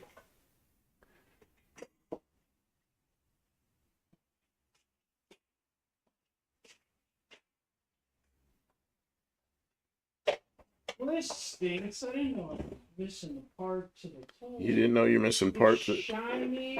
It's shiny. It is. It's a silver colored. It's like it's not super shiny. It's like zinc coated or something. You know. Yeah, it's like. It's not chromed. It's just silverish looking. We only used it one time. We used it when we bought it to put together your slant six. We did. Man, I used to have a ring compressor. It's really nice. It had big handles like a pair of pliers, and you just squeeze it. I don't know what happened to that. It probably went away years ago. And now we have this one, and you have to turn the thing and screw it.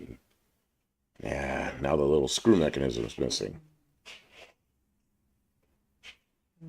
Where it is. I'm not allowed to work on anything else until I find it. I think Gil Banks, also Johnny Cleveland. We have held classes and seminars on doing diesel power right and doing the air-fuel mixture proper and not using tuners. Known them for a long time. Really?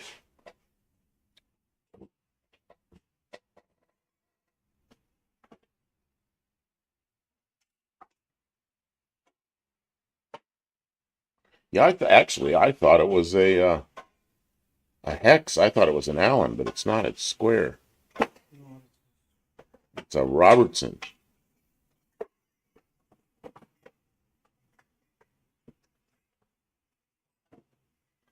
Yeah, I don't think any of our Robertson drivers are that big.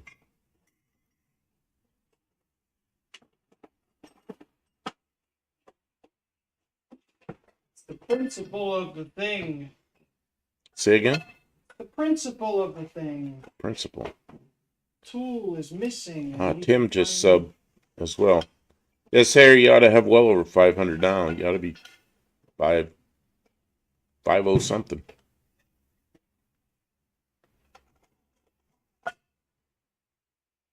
I'm also worried that maybe I saw the tool and did not recognize what it was and put it away someplace where I thought it belonged.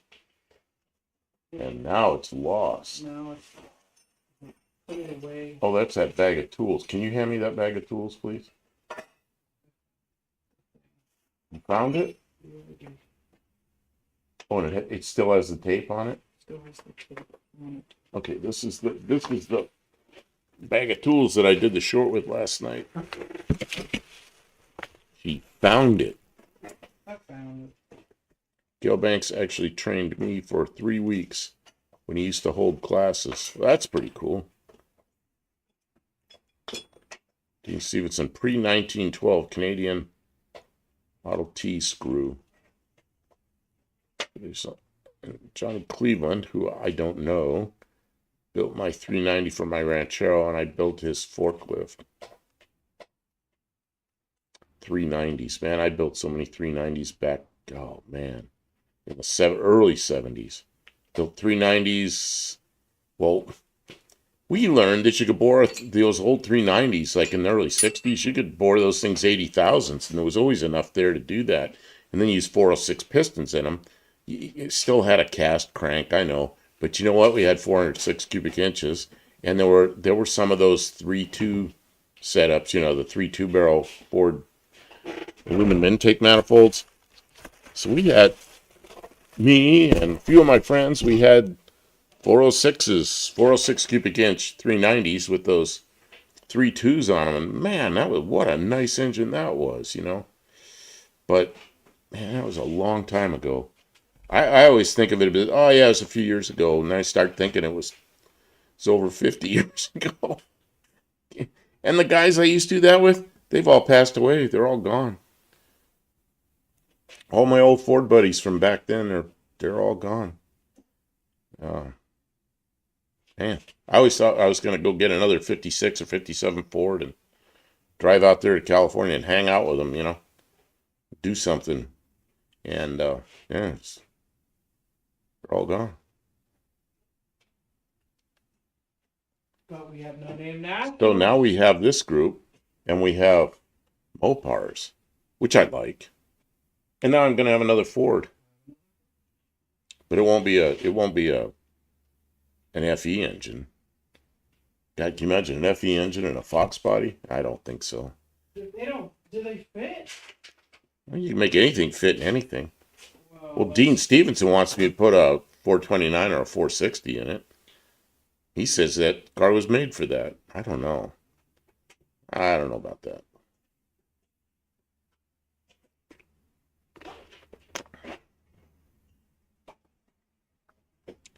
So it says, do any of you know who Johnny Cleveland is? I do not. He's a legend of engine building from here in Canada. And he builds engines for almost all the big names across America. Okay, I just don't know who he is. All right. It's like, you know, a lot of times, you know the drivers' names, but you don't know the people behind it to make it happen. Let's do this once. Dean Stevenson, the 405 3 deuces, 406 was a beast. Aluminum saved 70 pounds. Yeah, I thought it was probably. Boring at 80 thou removed 9 pounds. Really? Because yeah, we used to bore them 80 thousandths, put the 406 pistons, and then use that 3 deuce setup from the. Well, you know, I had one of those 3.2 setups, and mine came from a 390, like from a 61 Ford. So but same manifold, I think. And then those big cast iron headers. Mine had tubing headers that were fender wall headers that tore. It's terrible. Cut the fender well all out. But I had a friend that had one that had the big manifolds. You know what? I had a 61 Starliner had those big manifolds. Those big cast iron look like headers, but they're cast iron. If I was not each younger, I caught a bad case of snap-on sickness. Took me years to get healed. Well, here's the deal with snap-on. When I bought almost exclusively snap-on tools when I had my 2 radiator shops, and the person that was my snap-on dealer was so knowledgeable it was worth whatever I had to pay because he was so knowledgeable. And not only that, I did not He's have still a friends with the man. yeah, I still know him. I still talk to him. In fact, he's watched some of my videos. What was I gonna say? Oh, I never had a Snap-on account with a Snap-on dealer. I had an account with the Snap-on company, so I got a bill every month, and I had to pay it every month. So I never let myself get in trouble with. I knew people that owed Snap-on dealers so much money they were, they're a slave to the Snap-on truck. But I never did that. I'd work out. The Snap-on dealer wanted a big radiator for his truck, and I built him a radiator, and I got a bottom box. It was a used bottom box. In fact, it's sitting right there. Kim, you know that bottom Snap-on box that's sitting over there that we can't quite see from here? I can see it. That box, I got that Trader radiator for Snap-on, man. Let's see here. Richard Holdner's brother-in-law, Mark Sanchez, ran a big block 429 conversion business. What for? For what? For Fox bodies? Convert to what? Mark still has a factory. CA bar. PR legal 429 big block. Oh, 82 Mustang. Everything legal to the letter of the law. Huh. I guess I could build a 429 or a 429 and a Fox body. Man, it just seems like a lot of weight up there, but yeah. You know what I like? I'm really impressed with the Cleaver engines. I never really paid attention to them because I always thought about the pain of getting the coolant to flow where it needed to go. But after seeing some of them, and like Dallas's, it's like, man, what a nice setup that is, And I've had Windsors. I've had several Windsors, and of course 302s and 289s. So,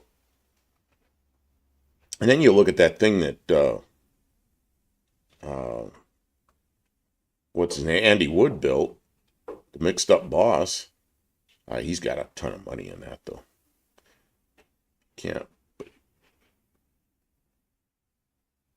If you can't but it cash. My way of life. JB.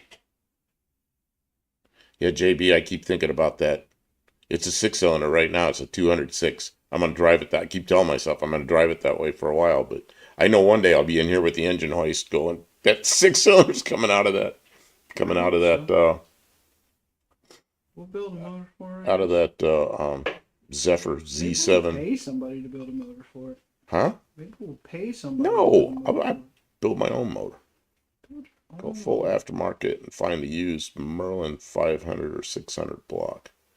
What is a Merlin? Merlin was an engine that was in P-51 Mustangs. I was 19 years old and those tools were so shiny. I remember my first Snap-on tool. I was trying to get something loose. I couldn't get it loose, and I went out there. I was 17 years old, and I bought a 3/8 drive breaker bar. I don't know what happened to that. I haven't seen it in years. Somebody got it. So, but now all the Snap-on stuff I've bought in the last 10 years probably has been garage sales or on eBay or something where I buy like a box of tools and there's a few Snap-ons in there. It's like, ooh, look at this. And people at garage sales, it's just somebody's, it's my grandfather's old tools, And it's like, How much? $5. Okay. Got a bunch of Snap-on stuff from 50s and 60s. Thievery! Uh, Dean Stevenson, I'm a Cleveland guy, but I like Windsors and 385s and FEs and FTs. Oh, yeah, FTs. Dean, what is a 361 Ford? That's an FT, I think. Oh, no, 391. That's what I'm thinking of, the 391. I used to drive a tow truck. There were two tow trucks this guy had that I drove. One of them had one of those 406s we built, somebody wrecked one of those cars. He ended up with it, and we put that in his truck. So it was a 406 in a tow truck. And then he had another tow truck that had a 391. And he always says, oh, that's a 391 industrial engine. And I know you could tow anything with it, but it wasn't fast. But it was, yeah. With some welding, you could make a V12. Yeah, I guess. We're not making any V12s You could take this two year. take two slant sixes to make a V12. No, we're not going to do that. Someday I'll have to have you both on live chat stream, and you can meet the rest of my nut job friends. I'm sure you mean meet, MEET. The rest of my nut job friends. They would like you. They would like you both. Well, it sounds like you got the compressor going. You know, there's two kinds of compressors in the shop. One of them makes air more dense, and the other one compresses rings into pistons. Is this a compressor? It is a compressor. Man, it is. It's a square drive. Is this Robertson? I don't know. FT F700. You know, the truck I was driving was an F350 dually, and it had a tow truck bed on the back of it. And it was, it had a 360, I keep saying 360, 391 industrial engine in it. And I gotta take a quick break. I never really knew what that 391 was. It sure looked like a 390 to me. But it said 391 industrial on it, on the air cleaner.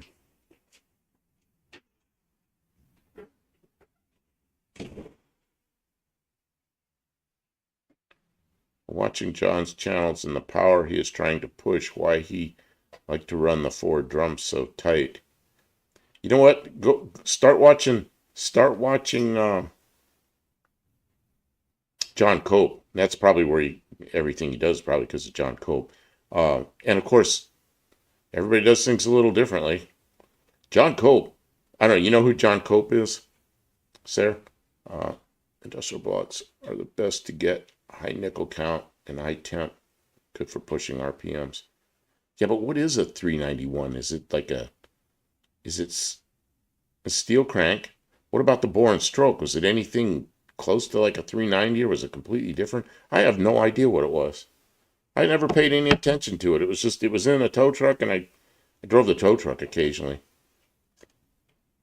No, which? John Cope? John Cope Racing Transmissions. He has a, I don't know. I think he's about 60 years old. He's been building racing. 60? He just said that. He said that on his live. I thought he was 50. Or maybe he's 50. No, I think I don't know. Maybe I'm wrong by 10 years. But the point is, he's been building racing transmissions that's what he does. So, for his whole life. His father did the same thing, and he worked for his father, and then now he's worked for himself his whole life. And he's got, the first year I went to No Name Nationals, it was a Ford 65, a red 65 Ford pickup there, and on the tailgate where it normally says Ford, it says Hemi. And it was a fast truck. And he's got a third generation Hemi. I don't know which engine he has, but obviously it's an automatic. All right, so Okay, so we need pistons. the piston is here. Okay. There's a brush in the pan with clean oil if you want to brush some oil into the rings. So now dry. I'm going to have my back to you people a little bit. Let's see. Some sodium, the big snout, sodium filled valves. Just an FT. That's an industrial FE 332, 351, 361. I remember 361s. I didn't know about the 389 and 391. Yeah, I remember the 391 was in that tow truck I drove. 361 and 391. 391s were truck engines that had longer crank snout. I think they had different bore size smog engines and this is before smog engines. These were like 60s trucks. And thermator holes on the exhaust flanges. They're probably thermactor holes or something, I don't know. And they were made mainly for smog rating. Yeah, when I was driving tow trucks, it was 1970, 1971, and those trucks were already 5 or 6 years old. Click what it's like from 7 months ago. What it's like. That's Jay. He's a friend of mine. It's pretty cool. Jay's puts out a lot of good stuff. But he's not a mechanic so much. He's a woodworker. But he does some mechanic work. But man, does he like cars and he likes history and all that kind of stuff. They had a smog back in the 50s for commercial in California. In the 50s? No. First smog in California, I was there in 1961, was it was a half of a positive crankcase ventilation. They got rid of the road draft tube in 1961. That's all it was. Bore and stroke are different to get different capacity. Yeah, but I always wonder if the 390 was just, and the 391, was they just called one and one the other to so you knew if it was a truck engine or not, or if it was actually a different bore and stroke. Okay, Kim, I'm sorry. I got to pay attention to Kim here. Was it 61? I know it was early. Yeah, it was 1961. I remember it early. I was a little kid. My father always went to the same gas station. The gas station's where the mechanics were. And I asked the mechanic there, I said, can you explain to me how a smog device works? You know, I'm 6 years old. And he looked at me, shook his head. He goes, it's too complicated. He didn't explain it. So I had to go to the library and get a motor's auto repair manual and learn about it. And it wasn't that complicated. Let's see, 90% of the old U-Haul truck have 361 or 391. I think I have one there. Oh, okay. Okay, I'm going to not pay attention to chat for a couple minutes. Got to pay attention to Kim and her project here. Thank you for your help. Okay, so, Kim. Yeah. We're doing this we're not doing this Tony's way. We're doing it our way. Put the pistons in correct, right? No backwards pistons.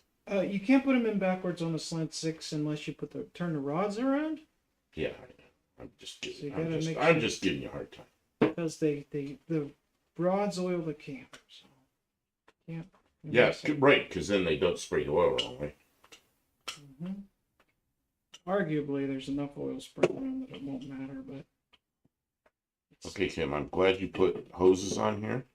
Uh-huh. Oh, for those of you that don't know, hoses keep from. Oh, that's the wrong piston. That's one. Well, why'd you give me? I thought you were. Did you put oil in on the? Okay. I put lots of oil. Okay, so. Did you line the rings up? I didn't do anything. I thought you did it all. I haven't done any.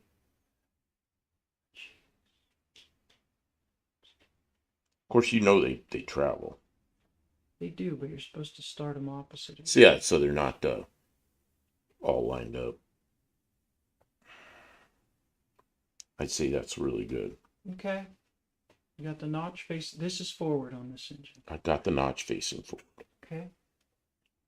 You see it coming? Yep. Okay, then I'm going to have to.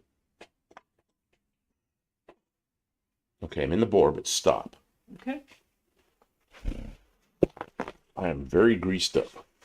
Okay, 90% of the old Chrysler Corporation got paid to do emissions engine testing for the California's plans engine legislation about the same time they were building gas turbines. Kim, where there is a will, there's a way.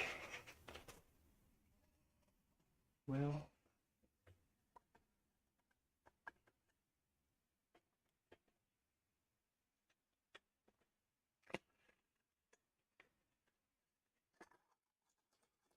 It's like they're delivering a baby. That's right. What is this? Yeah. Well, I think coming out it's probably more like this is like putting a baby back in. Oh man. Oh, this ring compressor's all right, I guess. And once we have them all in, the last one, we have to do a short of you putting it in. Oh, we got to do a short on the last one. Okay, I need a hammer. Give me a big steel hammer. I can beat on this piston. Okay, you ready? Go ahead. Good.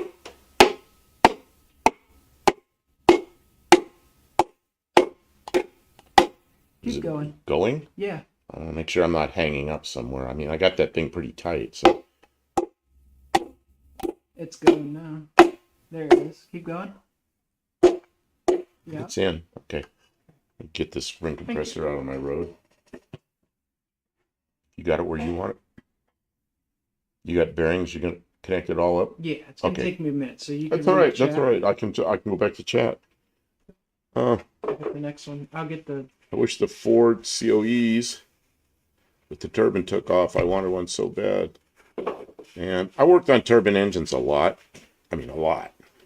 And it's just you know where turbine engines come alive is way up there, about 40,000 feet, because they gather so much air, they still work well, and the air's so thin that the airplane it'll go twice as fast. You know, like you're sitting up in a big airplane looking at the airspeed indicator, and it'll be showing like 250 knots, and your ground speed will be close to 600.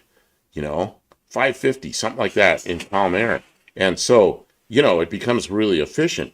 But down here, you know, on the planet, the turbine is really not efficient, you know.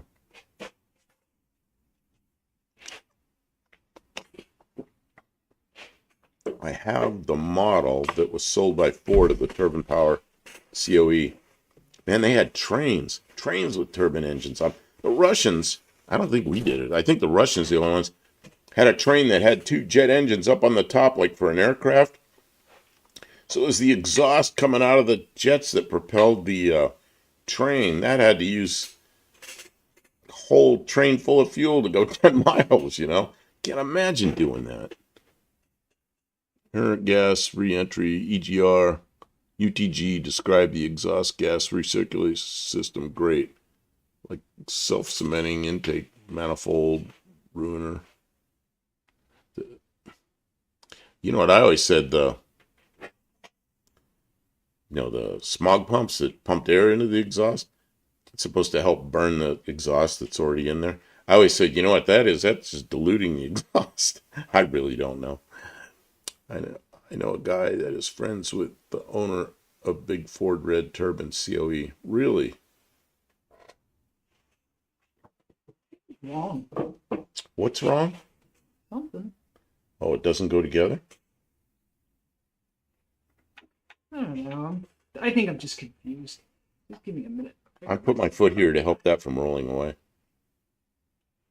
Ford made the turbine efficient by capturing the heat and turning it back into power. They got it's like Chrysler with the regenerators. They were okay, but I mean, it's not going to be like a piston engine. You know, you put a turbine up at 40,000 feet, now it's going to, you know, in an aircraft, it's going to get efficient. Rod's on backwards. What? This rod's on backwards. How can the rod be on backwards? Is the notch facing forward? Yes. Okay. The oiling pole is facing the back side. You know what that means? That means whoever built this engine did a Tony on it and put the pistons in backwards. But the rods aren't offset in these pistons. So why would they do that? Or are they offset? See, check that one out. Try to figure out how that one is. I mean, we can put them in backwards. It doesn't matter. As long as it's peeing the oil the right direction. Yeah, you don't want the oil to piss back the other way. Ain't done nobody no good going the opposite way. No. You could run it off anything that burn. Apparently vodka and Chanel perfume was the best. It's most expensive.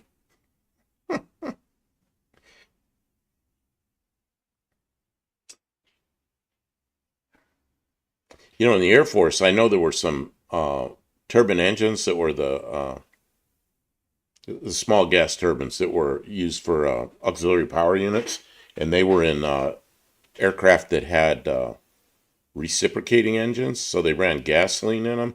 And man, the leaded gas in there would foul the the fuel nozzles and everything. It was kind of a problem. Oh, someone swapped the crank on you. Now, I think this engine has been rebuilt.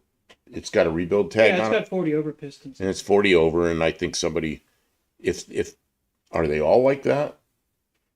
Well, I'm working on it. Yeah. Try to figure it out, and then we'll turn this one around if we have to. We'll pop it out and put it in right, or put it in backwards. So I don't want to change the wrist pins. Let's put it that way. I mean, we have the tool to do it, but why bother? It doesn't matter. Someone swap Tony will be happy with you. I have pistons in backwards. I mean, these are, yeah. Are they all backwards? Yeah. Are they offset? Here. Take a look. See if they are. I can't tell. If they look offset, yeah. They're 40 over pistons, so that would mean they're aftermarket. They're definitely offset. So what somebody did was they did the Uncle Tony trick here, and they put them in backwards, and they. So can we just spin this, or do we have to? No, I think because the rings will probably spin around in there. I think we ought to pull it out. Okay. Sarah says, "Get a drill and make some holes." It's 60 thou offset. At least, I mean, I look at it, I can see it. It's clearly offset. Well, that was a good catch, Kim.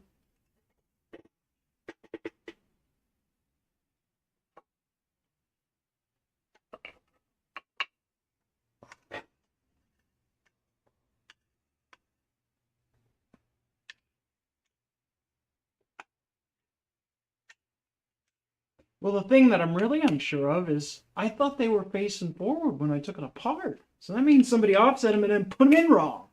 So this engine was run with it wrong. Maybe. I'm not sure, though, because I didn't expect to look for who would be looking for that? Yeah, right. I know.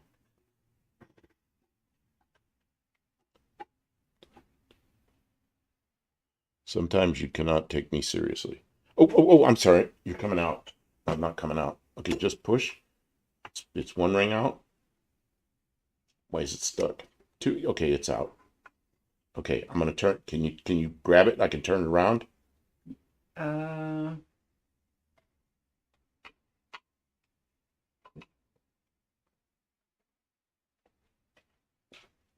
Let me check these rings to see where they are. Okay, we're going back in.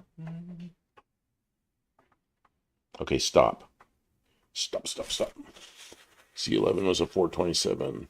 Dean stroke 409.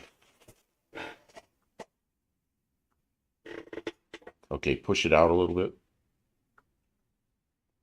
Okay, stand by.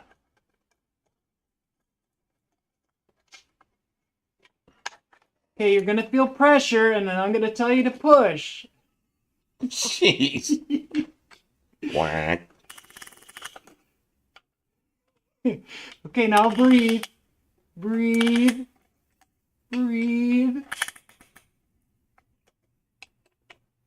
Guys, I don't rebuild engines on the regular, so I mean, most people wouldn't catch it. Most people wouldn't catch that, and you caught it. This is slow. I'm sorry. Well, you caught a what could have been a really bad mistake. Okay. Hard breathe. Okay, let's see. Go down and push. Only 30% metric. Okay, here we go. You ready? Yep.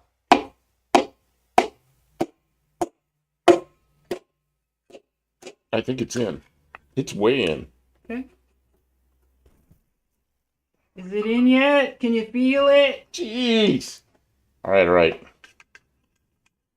Yeah, I was looking and I was going to put the bearing in, and I'm like, wait a minute, I know the hole has to line up with the bearing. Extra stroke for extra poke.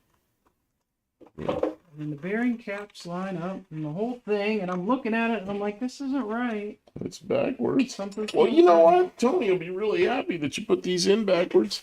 Will he? Oh, he loves that. Will he notice that? I'm not in a rush, so why should you be? You know what? It was very generous of Tony. Tony is the person who discovered me. If it weren't for Tony, I wouldn't know you. Yeah, and Tony did a shout out to my channel when I was just starting out, which is pretty freaking amazing. His channel is big. I was doing lives with Tony, and he told me about you making an oil pump into a supercharger for some small engine. That would have worked if I would have put brass bushings in it. Well, or if you would have had some kind of oil feeding to it to lube, which I don't know where you would have got that from, but I kind of was wondering how you were going to lube it, but then I thought, in the short run, like you're doing, it might be enough, but it wasn't. It wasn't. It burned up quick. It seized up pretty quickly. Man, it was like chug, chug, chug, chug, chug, chug, boom. Was Tony a tiger? So that's great by chance. Do you know who Tony is? You don't know who Tony is. UTG, Uncle Tony's Garage. Big time YouTuber. Lives about 2 hours, an hour and 3/4, something like that, south of here. And I did lives with Tony for, I don't know, a year and a half. I did 1 or 2 lives with him. He used to go out to a gas station and ask viewers to show up. Well, I was the only one showing up. So then eventually a few other people showed up. And then, but he just kept having me back every week. But then I had to go back to work. And I ended up going up to Maryland for a month. Well, then my month turned into 2 years because I got involved in a project. So by the time I got back to Tony, of course, he was doing other things by then. And then, I don't know, I met Kim, and then we started doing this thing in my channel and everything. So I met Kim at No Name Nationals. You know what else is kooky about this engine? I was very careful when I took out the pistons. I cleaned them and I numbered them one at a time. Yeah. This one's 1, but stamped on the side of the rod caps are 2. And so I it's looked one of these. and stamped on the side of the rod cap of the number 2, which I'm sure came out of the number 2 hole. Yeah. 5. Okay, so you know what this is. This came from a rebuilder. Yeah. They had a big bucket of parts and they put it together. They just put it. Well, and it's 40 over. Yeah. So they put pistons on whatever rods they had. They just, They kept the caps. The caps all matched the rods, caps though. mount, and that's the important part. Let's see here. Small block Chevy oil pump supercharger. Yep.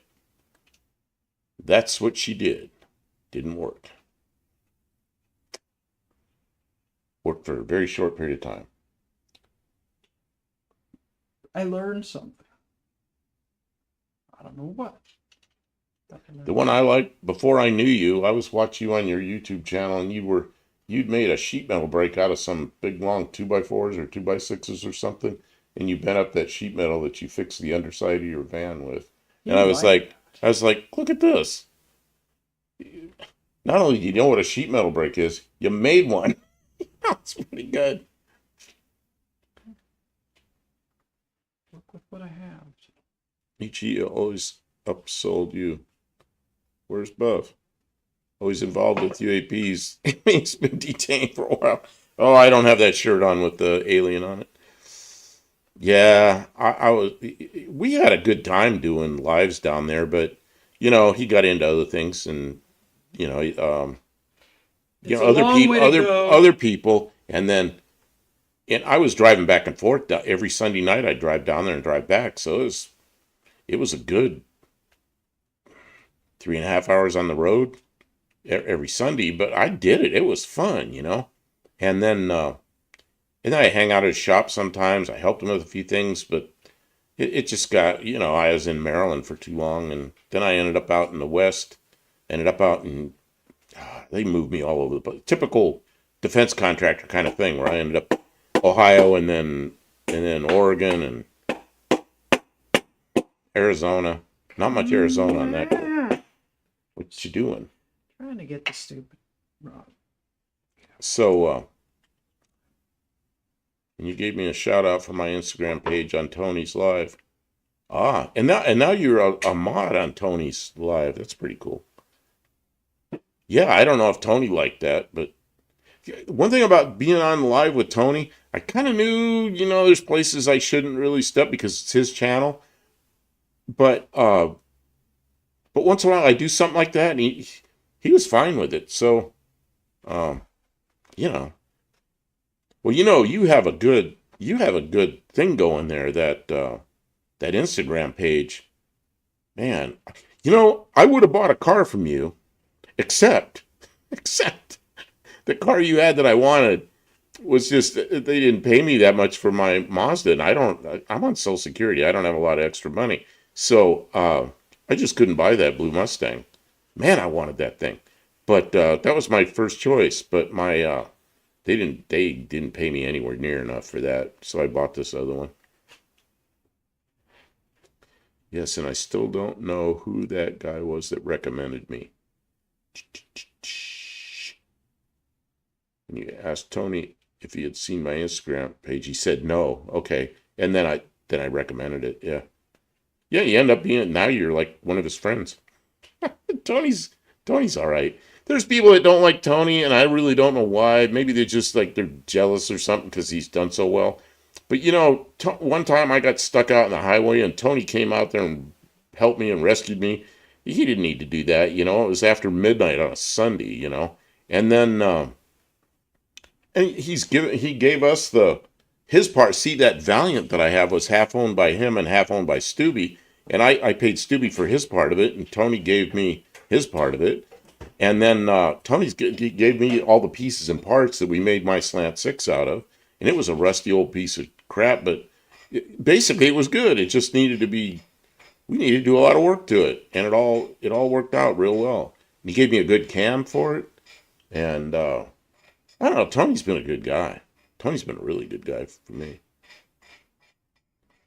I hang out with all the DG trolls. I trust you, GG. Yeah, he's all right. He's a good guy. Although, you know what? Some people don't understand. That's a business. His YouTube channel is a business. That's how they support their family. That's how they make their house payments, everything. That's a business. And so you don't go down there and just hang out and drink beer or something. Well, he doesn't drink, so that'd piss him off, And when you're there, he's there to do videos. And you don't go in his shop and then go back there and start talking to him while he's doing a video. If you peek through the corner, he's doing a video, you shut up and you leave the building, you let him do his business. And if you understand that, you'll be fine with Tony, I know, Buff, there are a lot of expenses of buying a car here, just like buying one from Japan.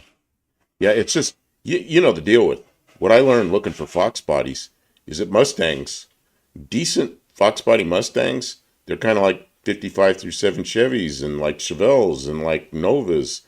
They're one of those cars that's really worth something. And if I wanted a Fox body, I was going to have to go with a Fairmont or a Zephyr, which is what I did. Let's see. I'm in the UTG family. I expect to get a Christmas card 3 days late. Yeah, he's never on time. But that's okay. He's on time within a few minutes. I like UTGs. No one's chained to the desk policy. Yeah, Hanukkah card.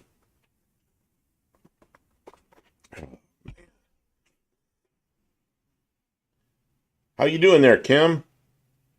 You got busy on something. I don't know what you were doing. Someone handled this roughly, and I was just Somebody dressing a burr. The Fox body Mustangs, that blue one you have? That really nice blue one with the manual transmission and the Mexican 302 engine in it?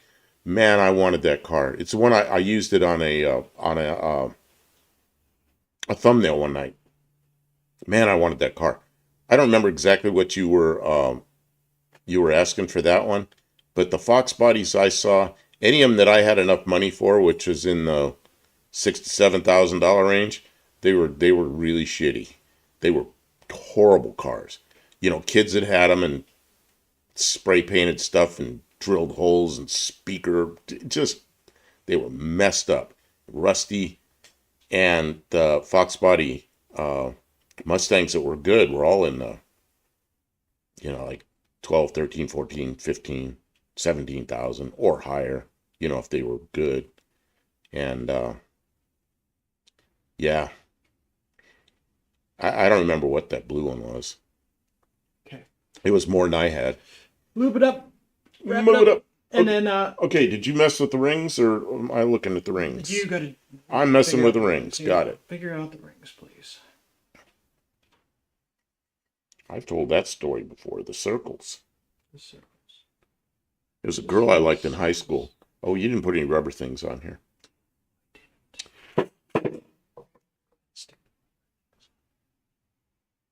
They were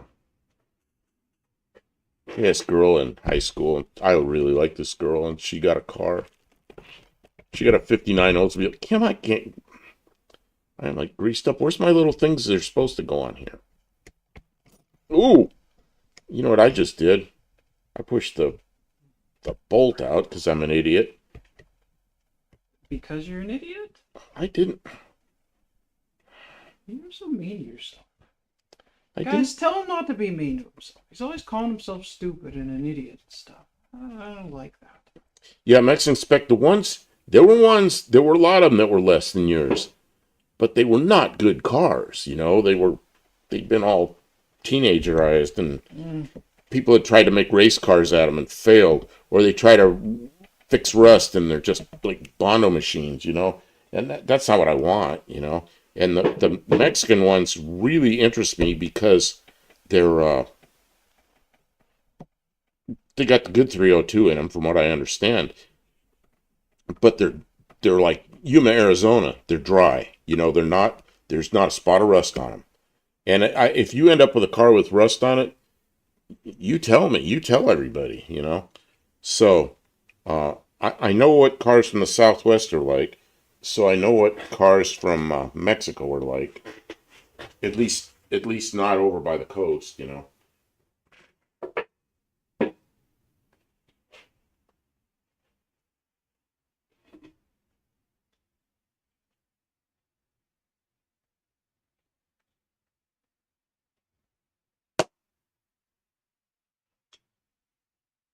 Okay, Kim, here we come. Okay, you're putting it in backwards? I am. Okay, good. Frontwards for us. Good. Stuck. Okay. Stop.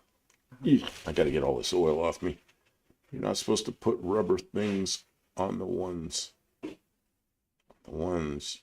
you That's how they trap ya, been Dean. telling everyone that gets approached by Timo or Vivor to do reviews to just choose the strangest and most useless things.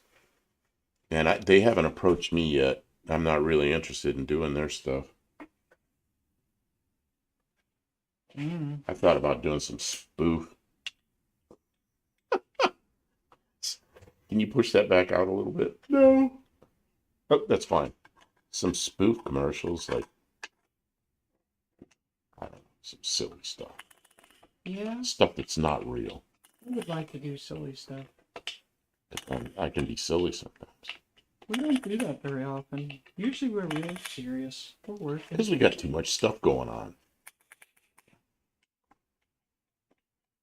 You can get prairie heat rust in some Arizona old cars. What's this? You can get prairie heat rust. Well, you know where you get rust in Arizona is when you start heading north. You get up there by, I can't think of it, Flagstaff. It's 7,000 feet and it snows like crazy up there. So that's not where you want to get cars. That's not where you get cars from. You get them. I was in Yuma, and Yuma's like this far from Mexico. So I mean, the city limits are on the Mexico state or Mexico border. You know. Okay, you ready, Kim? I'm ready. I think it's in. Okay, I'm not going to hit it again because it's in far enough. If you can't tell, we've already lost the battle. So, yeah, when I was in Yuma, I spent many years in Yuma, Arizona, and there's cars everywhere that old and they don't have a spot of rust on them. Some of them don't have any upholstery left in them because the heat just burns up the upholstery. But upholstery's easy to fix compared to rust. Well, I mean, you go to, especially when you're near Mexico, you can get some upholstery shop in Mexico to do some nice stuff, and then the body work is, non-rusty car.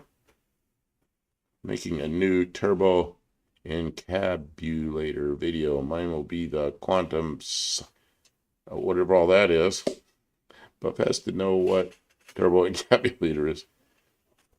I got something wrong with there. That's correct. If not, all you need to Google it. But the Hemi ad said the Charger leaped vast prairies in a single bound. If it hasn't got prairie rust, it's not a proper Hemi. Well, that Studebaker I have came from Yuma, and it's got little bits of rust in the lower front fenders right behind the tires, but every Studebaker has that because water gets back there and there's a place where it gets stuck. And you can still buy the patch panels for that. The Studebaker places still have those patch panels. And I probably won't. I'll probably just get some sheet metal and fix them. But that's the only rust on the car.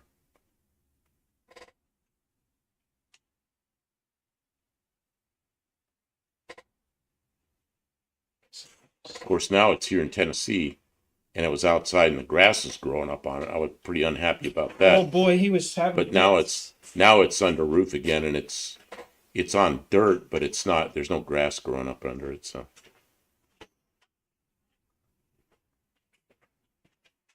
that's funniest automotive joke that has been running since 1977. The encabulator is funny as hell. Okay. What's the other one I used to do? The gonculator.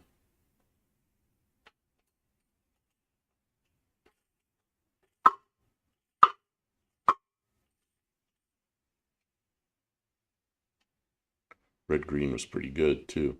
Oh, Red Green. I still watch Red Green. I don't watch a lot of it because a little of it goes a long way, but at least once every week or two I watch a Red Green on YouTube. It's hilarious.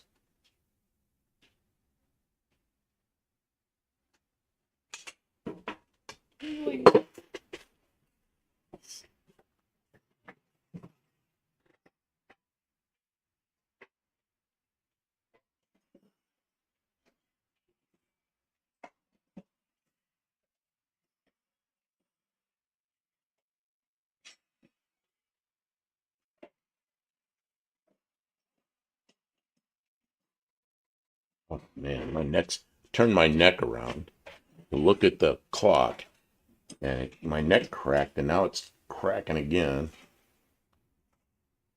Got through this whole thing so far without my neck crackling. Now it's doing it again. Gonculator is legit.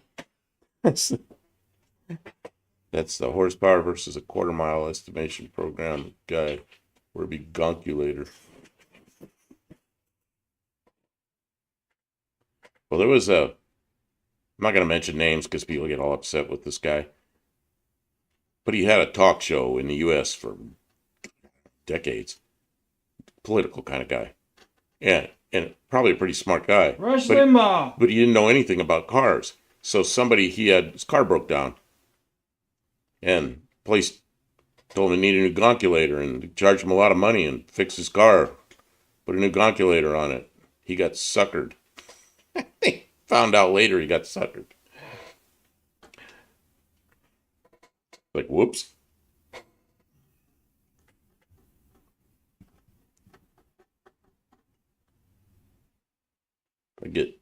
Dean says if I get bored, I just watch reruns of Soap. I never watched that. Did you ever watch that? Soap. It's a show. No, I don't think I did. It's like soap operas or something. Oh, okay. I don't think I ever did. Doesn't sound familiar.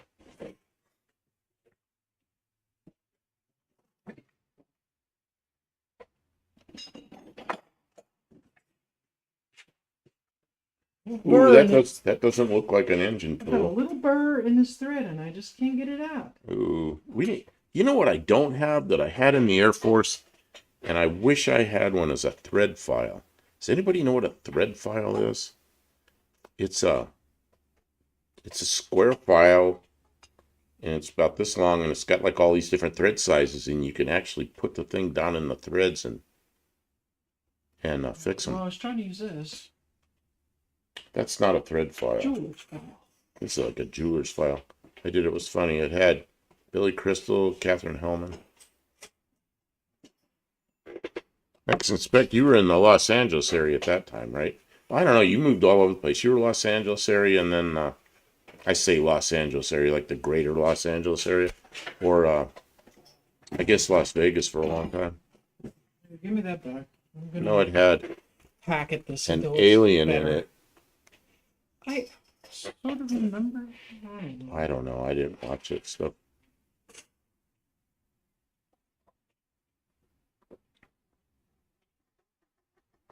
my favorite old TV shows, man, was oh, now I can't think of the name of it. The guy had his son in a junkyard. It was Red Fox and his son had the junkyard. Sanford and Son. That was hilarious. That's from like the 70s. Yep, that's old. That's when I was watching TV. What back then? TV kind of, I don't know. It all changed. It's not fun anymore. Well, you weren't really the audience. I wasn't the audience. Yeah, I was. Oh, you were busy. Busy doing other stuff. I was busy. I was doing stuff. Yeah, Sanford and Son. Yeah, and you know when Red Fox died, you know what happened. His whole thing with it's the big one. He was on set and they just done a scene, and then he was doing that holding his chest and fell down, and everybody thought it was he was acting, and he died of a heart attack. Man, watch every Chips episode. BJ and the Bear. I remember that. Yeah, I was young then. You know why I watched BJ and the Bear? Those twins. They were hot. Every Kiss album, every Leaf Garrett album, 3 for the Road, etc. Alice Cooper, BJ and the Bear. I didn't watch every one. I watched a few of them, but there was a couple of girls on there that were twins that were just, man, I thought they were pretty good. You were too smart, Buff. No, I was too dumb. I was out working all the time instead of all my friends were partying. I was, why won't this go? This is stuck. They're down there working on something under a car. You were delivering a piston. Or working on a jet engine or something. Out on a flight line. Random fact, if you go to Orly Auto Parts. Oh, O'Reilly. Okay, I know what that means. O'Reilly Auto Parts. And search flux capacitor. You'll find it's back ordered. Really? Silly stuff on the internet. It's gone now. It used to be Google Maps. You used to put in, and I don't remember where it was you started. You started somewhere in the U.S. and you ended up somewhere in England. And it may have been France. It was somewhere in Europe. I think it was England. It may have been France. But you go in there, and it give you the instructions to go out, and then you're supposed to get out of your car and go out on a pier and jump in the water. It tells you to jump in the water. It tells you how far and the heading to swim. And then you get back on this other pier and you get up there and you get in a car there and you continue your drive. And that was on Google Maps for a long time, but it's gone. Some idiot probably drowned. Oh, I thought, oh yeah, somebody did it and then sued Google. Drowned. Families. Family sued him because the guy drowned. Oh man, That's what would happen. You ready for the next? I remember the late night commercials where Alice Cooper and his mother used to sell Fisher stereos. Fall Guy. Oh, I'll tell you another one I liked was MacGyver. I always watched MacGyver. MacGyver was great. Okay, Kim. I gotta pay attention here again. I had dinner at the restaurant where his trailer was. It was a trip. And I hate seafood. Man, I like seafood. That's something I can eat. I'm really, I'm diabetic, so I got to be careful what I eat. I take shrimp and little piece of garlic, and I stir fry it, and I really like that. And I really miss the bread and the potatoes and the rice and all that stuff that I can't eat. But man, I like seafood. I'm really glad I can eat seafood. You had to do some work on Red Fox's daughter's car to get. I'll get it yet. I had to do some work for Red Fox's daughter to get the cars away from his last wife. Oh, geez.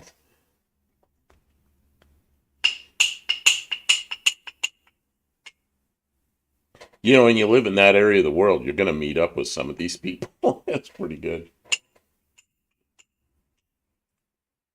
There was a guy named, here I am in names again. I'll read this first. Johnny Cleep. He passed away in 2012 at 84 years old. It's never on YouTube. If I had a nickel for every time he flux welded with a gum wrapper in a U.S. tender for 25 cents.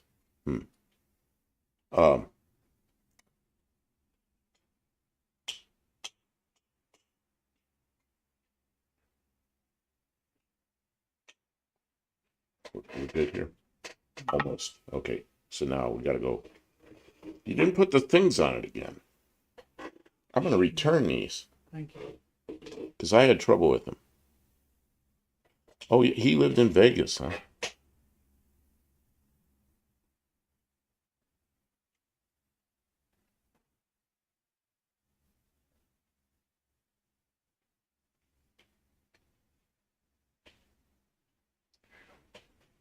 Thank you.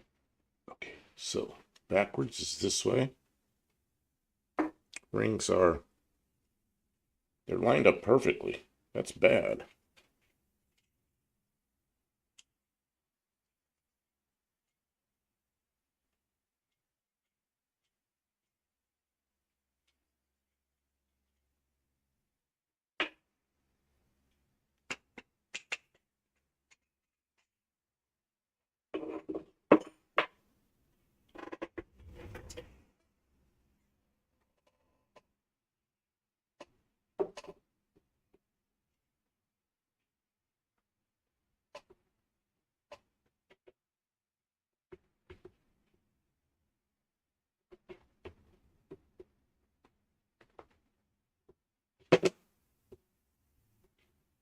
Oh, I'm greasy. You ready, Kim? Coming in. Okay, give me a second. It's stuck on something. Yeah. So it's wrong.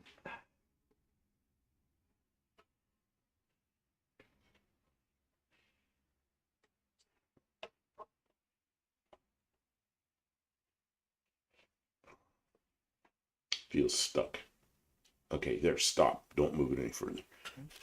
When Red dies, the last wife refused to give the cars Red owned to the daughter. I did lien sales on them through the shop to get his daughter's titles.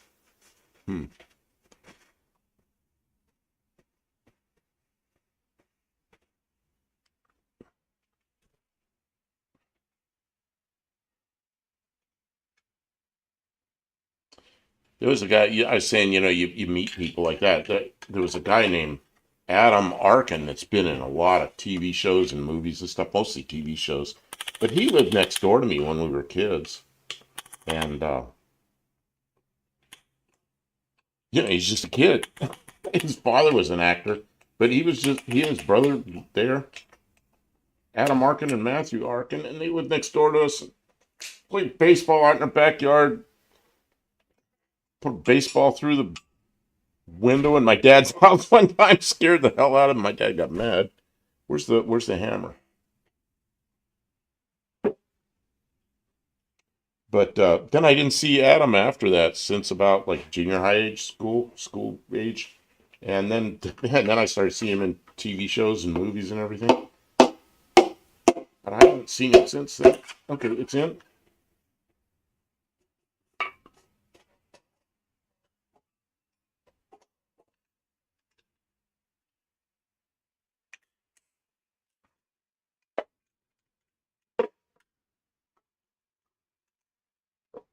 I can't believe the Pistons are in backwards.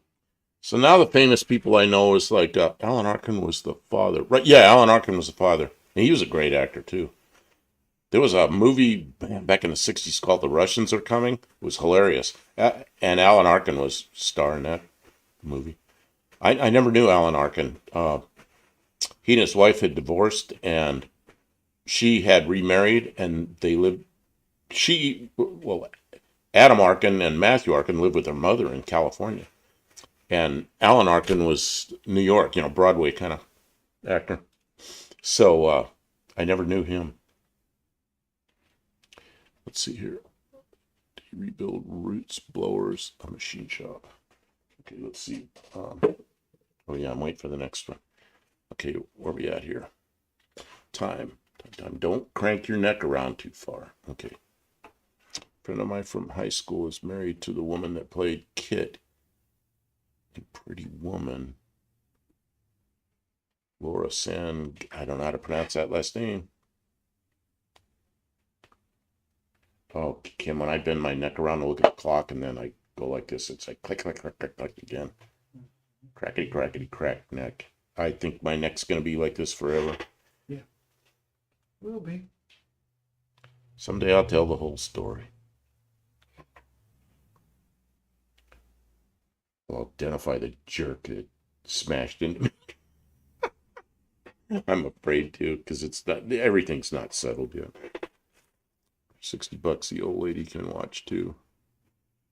Well, so now the only famous people I know are like Kim and John Wilburn, Tony. All the new famous people. More famous, yeah, more famous. More famous. Non-famous people. She was also on that show, Just Shoot Me, with David Spade. Dean Stevenson for $60. The old, I see. I know. I understand that now. Okay, let's see here. I don't know what you're up to now. Assembling.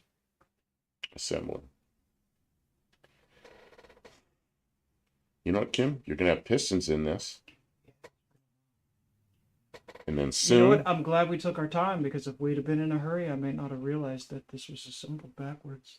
Pistons. Yeah, it's pretty cool. We're on here. I'm like half paying attention to this and half paying attention to this, and we still. Kim caught the mistake, really, and we came up with a good solution, and it's good.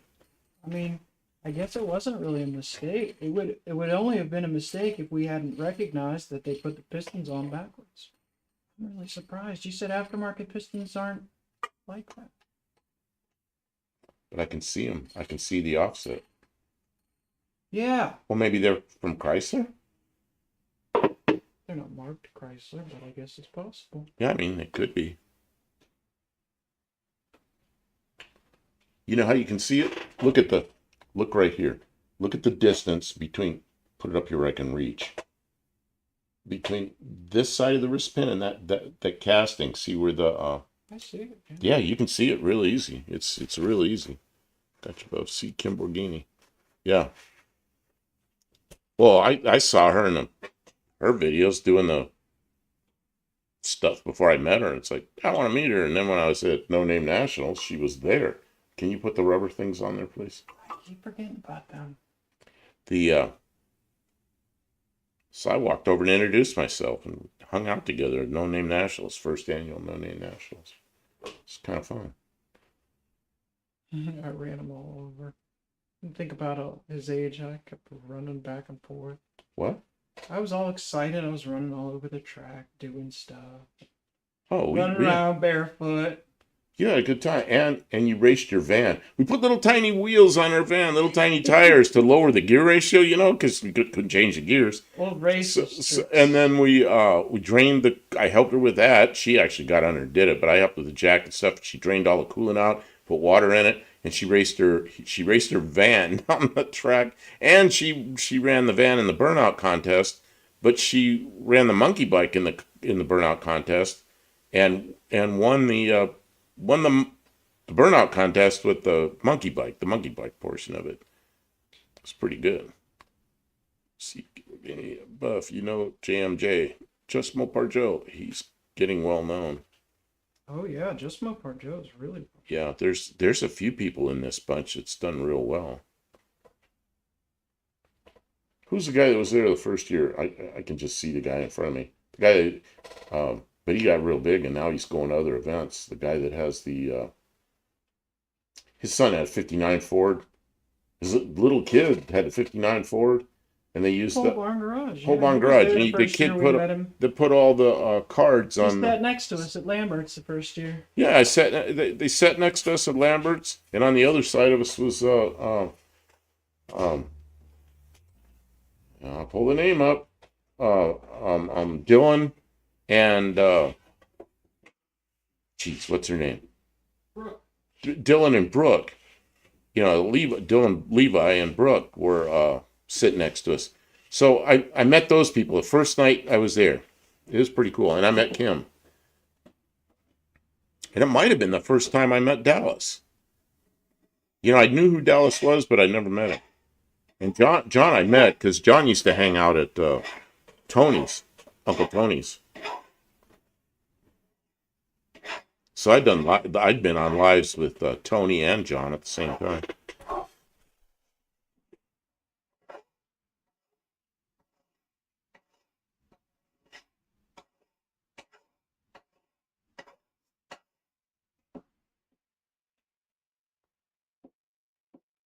Bad guys don't, and they leave him alone.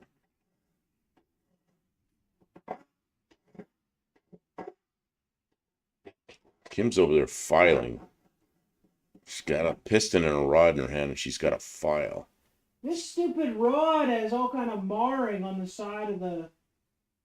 Just make sure you don't get all the grit out of there.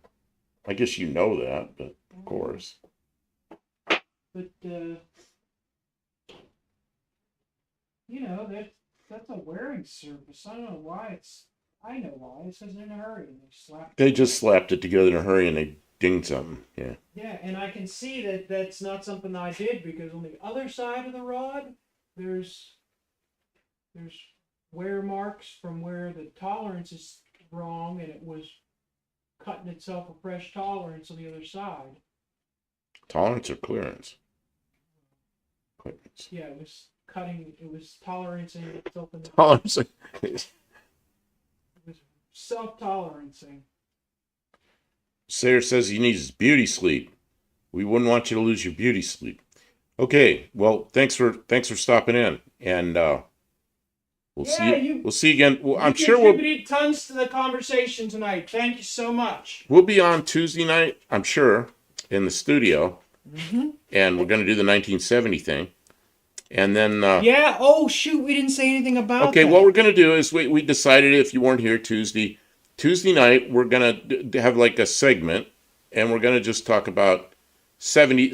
We decided to do 1 year, and somebody suggested 70. Okay, it's 1970. So send in pictures of cars that you had in 1970, or what you were doing in 1970 if you were around, or if a car you liked from 1970 or something, and we'll kind of make a little segment out of it. Not the decade, the year. Not the decade, the year, and we'll I don't know, we'll do something. But and we're not going to do the whole 2 or 3 hours like that, but whatever comes up, it'll just be fun. Because a lot of people don't have pictures to send every time. And this is just something you could just do Google search and say, I love this car and it's a 1970 model. As soon as they said 1970, a viewer picked 1970, and I knew right away what Carfano. it was. It's Carfano. So it was as soon as that was said, I said, okay, I know what car I'm gonna talk about. Barry Manilow. We're gonna wait till Tuesday. Oh, music in 1970. I know we're taking this really slow, guys, but this is not like my strongest thing, and I just want to make sure it all goes right. Kim, how often do you assemble an engine? About once a year. You do That's on that not often? true. I put cylinder heads on them, stuff. I do engine work. I do more engine work than I probably should. Dee Dee's Beat Shop says he doesn't want to do engine work. He just wants to put engines together. Somebody else told me, like, nobody wants to watch that. They just want to see you put it in and make it go roll. Well, the difference with us is we're not doing a how to put an engine together. We're sitting here talking to everybody while we put an engine together, you know, and I think that's a different thing. I mean, Okay. I'm ready, not Kim? smart enough to do a how-to on an engine build. I don't know what the hell I'm doing. It's just, we're lucky it works at all. Kim, I'm feeding this in. Okay. I'm ready. Stuck. Okay, now it's going. Okay. Okay, stop. Comment withdrawn. Where's that? Dang, Dean my Stevenson, mom got knocked up. I'm jealous of you too. Working in a warm garage. It snowed almost 2 feet of snow here in 2 days. My truck is outside with I would be sick. I would I'm hate that. sorry. It was 68 here today, but tomorrow we're losing the heat. What is it here right now? It's 67 degrees here in the shop. We don't have any heat running. We didn't even turn the heat on yet. Yeah. Tomorrow we're gonna need it. Tomorrow. Really? Yeah, it's supposed to drop off a lot tomorrow.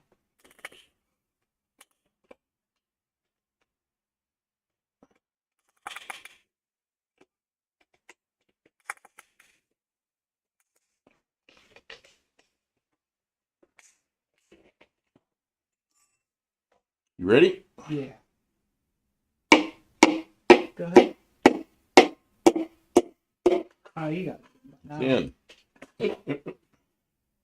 I just greased my pants all up. Well, Well, good thing I got laundry going, huh? when you're pounding it like that, that's sometimes Jeez, a lot of men have that. I dropped problem. that. Oh, come on! I dropped that thing on my pants, and now I got a big grease spot on it. These are the new pants you bought me.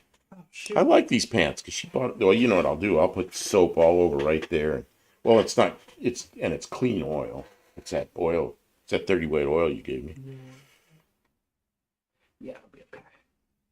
I'm a result of an K Ultra XS MK Ultra. 1970 was my fine year to appear. Oh, really? Well, that's pretty interesting. Oh, my birthday's coming up this week. It sure is. It's the day of the live. Is it? Tuesday night's my birthday. Tuesday night's your birthday. We should have done my birth heat. Now, tomorrow is Veterans Day in the U.S., November 11th. And my father was a veteran, and his birthday was on November 11th, and he always liked that. He really liked that. And he celebrated his birthday on Veterans Day. And he was in the Navy in World War II, and he always wore a hat that had U.S. Navy on it. You know, he went in the Navy, he was 17, dropped out of high school, came back and finished and everything, but he was in for 2 years, and he got out, he was an E5, whatever that is in the Navy, which to me is just amazing in 2 years. And, served in the Pacific.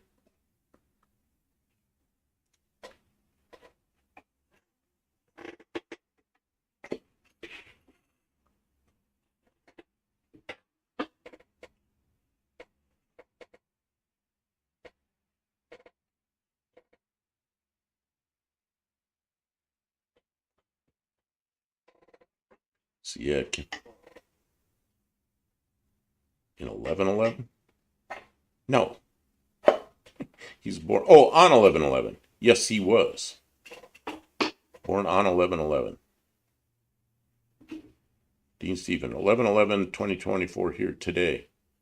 Oh yeah, it is. It is here too now. Yep, it's today. Yeah, today would have been his. Today, if he were still alive, he'd be 98 years old today. He died when he was 91. Yeah, Tim said he was in college for a while in 1970. What card you have in college? Or maybe you should wait till Tuesday to tell us. I don't know. Tell us. I don't care. You can tell us again. There's not that many people here, so I got my driver's license in 1970. you're supposed to save that. Hmm? You're supposed to save that. Save that? Yeah, Oh. for Tuesday. Giving It's away. going to be great, Buff. Proud on his behalf. You know, he when he was 17 really didn't have any skills, you know, and he was. I used to ask him what he did. He ended up in New Guinea. So he said, well, they helped load ships when they were going to go invade the Philippines. So he was involved in loading all those ships. And he was a fireman for a while. And he said he worked in the kitchen for a while. And he did whatever he was told to do, you know. And by the time he got out, he was an E5, which means he was leading a group of sailors, you know. And I just think that's amazing because I went in the Air Force when I was 18, but my 19th birthday was right after that. So my first year in the Air Force, I was 19. Crap, when he was 19, he's already out of the military. He's an E5. Like, man. Yeah. Let's see. Spit over your shoulder. I don't know what that means. Okay, a 1967 GDX convertible 440 Super Commando. Wow, you had a good car. I had a 64 Ford with a 289, full-size Ford with a 289. But that was a car later. I put the 351 Windsor in, made it quick. It was not quick with the 289. It was kind of big. That's good, though, for a first car, because I didn't crash it. If I'd have had a couple of hundred more horsepower, I would have been in trouble. Way more trouble than I was in. Oh, jeez. I was thinking that was the year I got in big time trouble. It wasn't. No, that was 2 years later. 72, I got in trouble driving a 63 Plymouth. Crazy fast. Hey, Kim, the pistons are going up and down. Wow, stuff. Huh? It's only a 4-cylinder right now.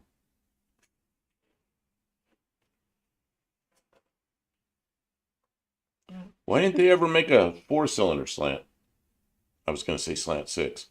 Why didn't they ever make a slant 4 on this platform? No, instead they made the 170. Yeah, like I think that the 170, people didn't want the 170. They wanted the bigger motor. So I don't think there was any reason for them to make a smaller one. And I don't know. Why? What would prevent? I don't know. It's probably probably a lot of engineering in that. I think they were probably hard pressed to get these two engines in. You know, I mean, Chrysler was building flathead 6s in the 1959 model year.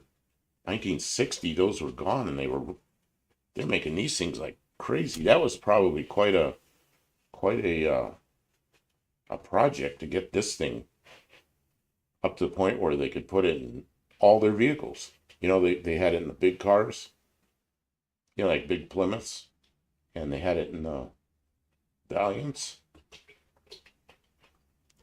Okay, let's see. Yeah, 63 Plymouth. Yeah, 63 Plymouth Fury with a 318 in it, and I was being stupid and got caught. What the car would they put the slant 4 in? Oh, I was thinking in the Valiant. Slow enough. She says it's slow enough.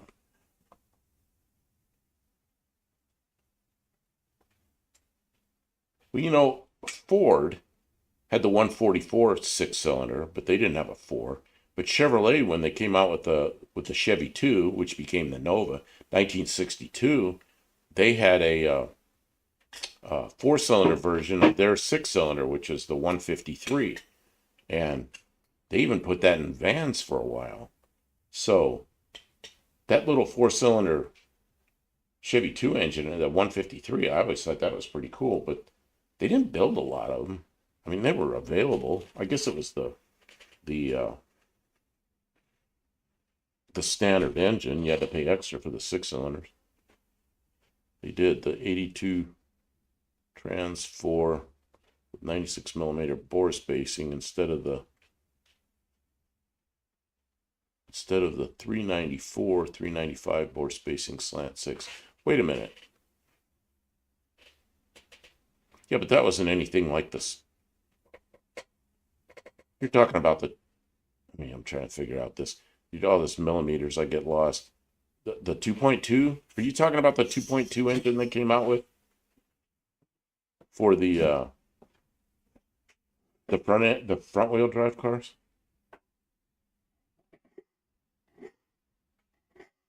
I bought a 79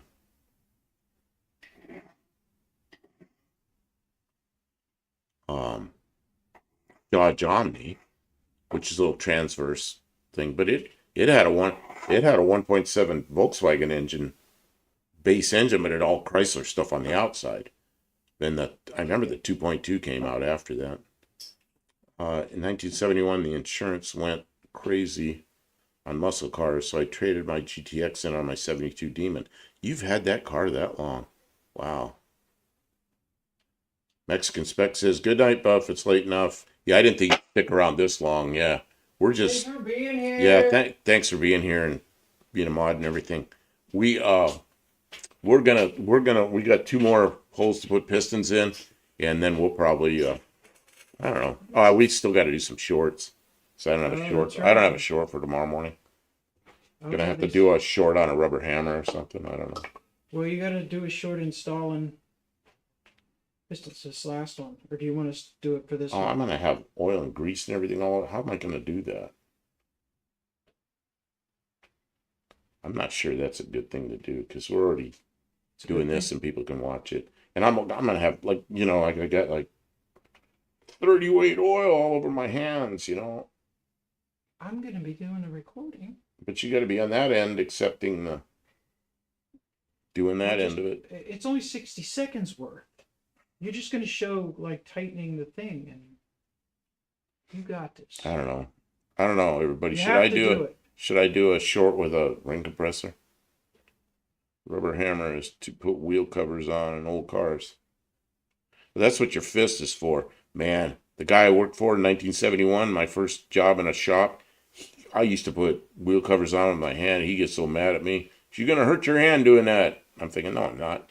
He'd make me use a rubber hammer. So I started using, he had a rubber hammer. There's a rubber hammer on one side, and the other side is a thing to pry the hubcaps off with. And I just forget that thing. Over Cam 2.2 wasn't related, but had a long list of Plymouth Cricket and Dodge 1800 base overhead valve engine predecessors. That engine had the Cosworth BDA head on it. In the BRM 2-liter engine, same 3. So you're like, I don't know about any of this. The Plymouth Cricket was a British car. I mean, here the Plymouth Cricket was I don't remember what it was, but it was a little British car. And all their other small cars were either domestic, U.S., or they were Japanese cars. They were Mitsubishis. Okay, we're ready to go here? Okay, back to, I paid $2,700 for it. That's not even the down payment. Yeah, isn't that? It's like the Maserati TC engine had a variation of the Lotus BDA. Oh, okay. That thing, that's when that car came out when Lee Coca was in charge, and he and Frank Sinatra go around calling each other chairman.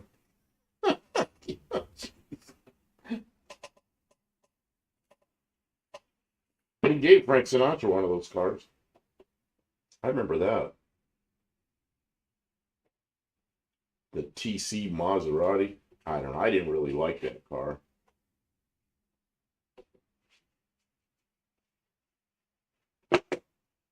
I Coke did a lot of cool stuff, but that wasn't one of them. I never liked that car. I guess it's a cult car, I guess. Okay, Kim, what's going on here? Wrong position. Okay, you ready? Yeah. Coming in. Okay, you get that in the right place? Hold on. I'm not uncocked. Okay, stop. Okay, if you want to do a short, I'm going to have to get my hands cleaner. Or maybe not. Oh, yeah, I got to get my phone. That's why I got to get my hands cleaner. I got a hand on my phone.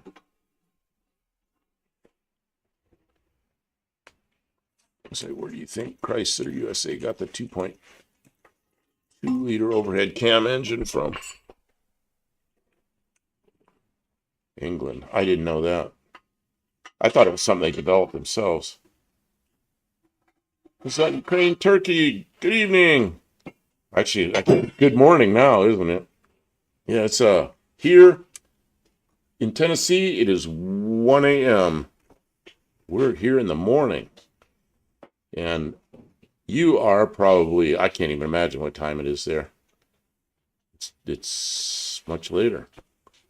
Oh, somebody's buzzing me. Who's buzzing me? Oh, somebody wants a donation. Wants me to make a donation because he's worried about my soul. Oh, let's see what this is about. I'm going to quickly read his text, and then I'll just tell him I'm busy. Or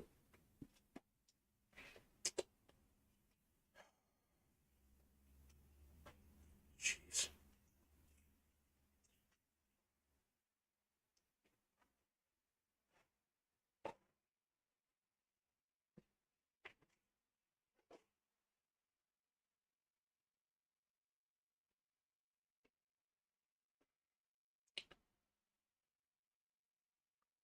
I hope he doesn't start yapping at me while we're doing this. Of course they did, but it's just the Pagan 1725 and 1600 cc block overhead cam conversion. Huh. Great ozone. Peace. Okay.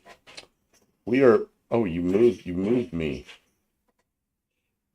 Okay, so now I've got it. Well, Okay, yeah, I that's gotta be ready to able go. see what's That's out. ready to go. So now what I have to do is I have to have my act together enough to put this. You're good down there. Yeah.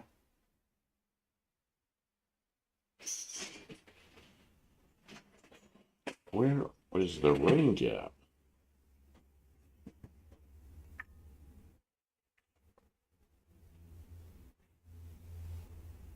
What is wrong with me?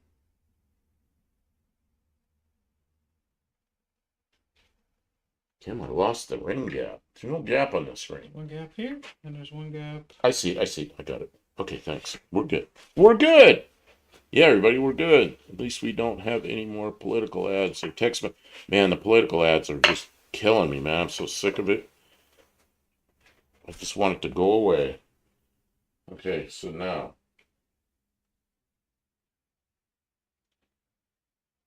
Kim, what am I going to say? Where's the. Oh, you took my wrench away. Your wrench? Oh, here it is.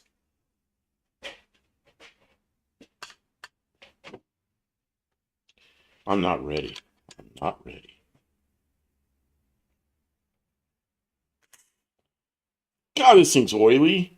Can't even hold on to it.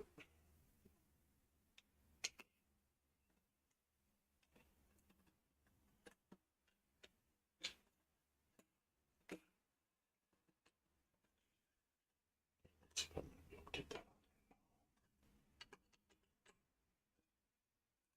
Stand by, everybody. We got to do some recording. Live recording for video. In the cricket name, the Colt, same as a Colt. No, a Colt was a Japanese car. The Colt was made by Mitsubishi. The Cricket was a little British car. Okay, Kim, I'm like really oily here. I'm gonna try to do this in one take. Okay, I'm not sure what I'm doing here. Okay.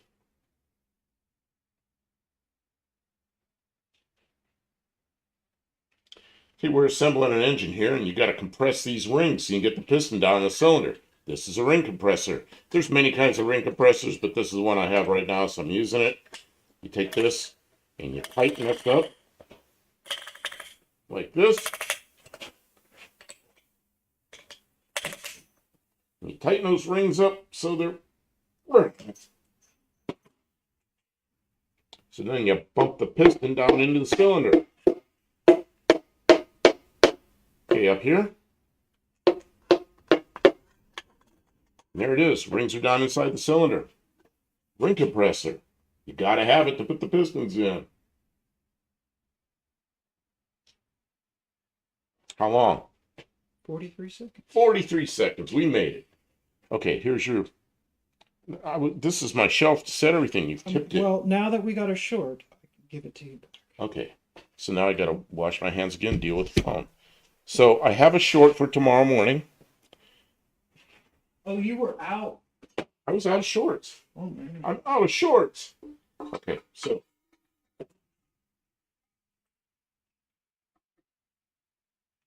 I'm not gonna turn it that way, but that bolt there.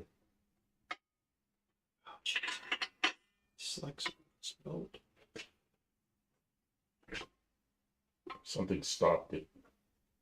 This bolt is hitting there. It's gotta go. Are you kidding me? There, it made it. It made it. Okay, a little more. Okay, stick the bolt in. Okay. We're good.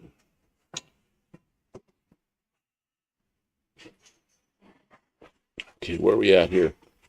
No, the Colt replaced the Cricket. Yeah, but the Colt was not a British car at all. It was a Japanese car. Colt was a great car. Little Mitsubishi. I love those things. And the Cricket, I've never driven one. They were around. I never drove one. The other Mitsubishi that I drove around quite a bit. I had a mini lease when I was in Hawaii. I had a Plymouth. What was that thing called? Arrow. It looked like it kind of remind me of the style of like a Bricklin. It looked like a caricature of a Bricklin, and the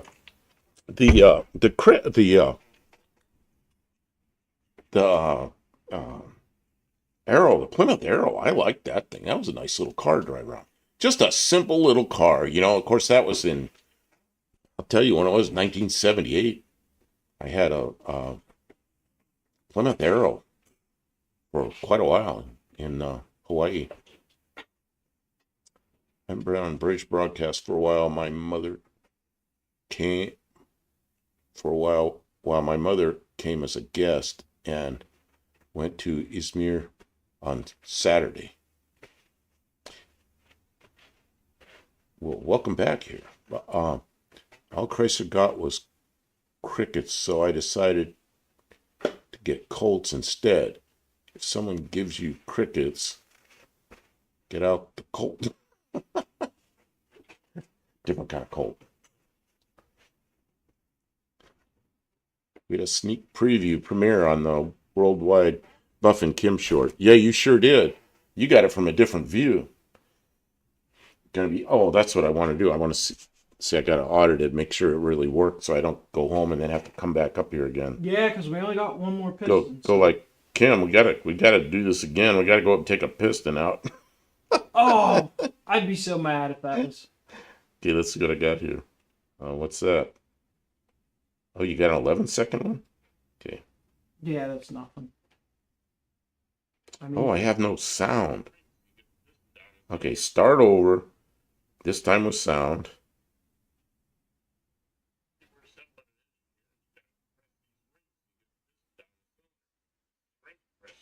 There's many kinds of ring compressors, but this one I have right now. So I'm using it. Take this, tighten this up. This. Tighten those springs up so they're perfect. Then you pump the piston down into the cylinder. Sound like I said pump the piston. You bump it down in the cylinder. There it is. Springs are down inside the cylinder. Spring compressor.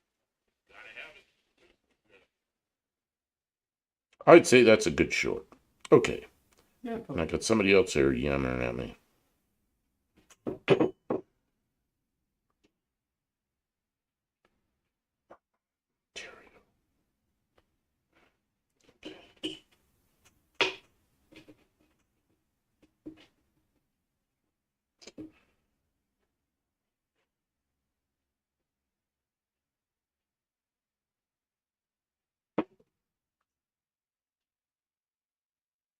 Stupid. Spelled correct. Have you done car scrapping in Turkey before? No, that's an interesting. That Okay, would be interesting, I'm sure.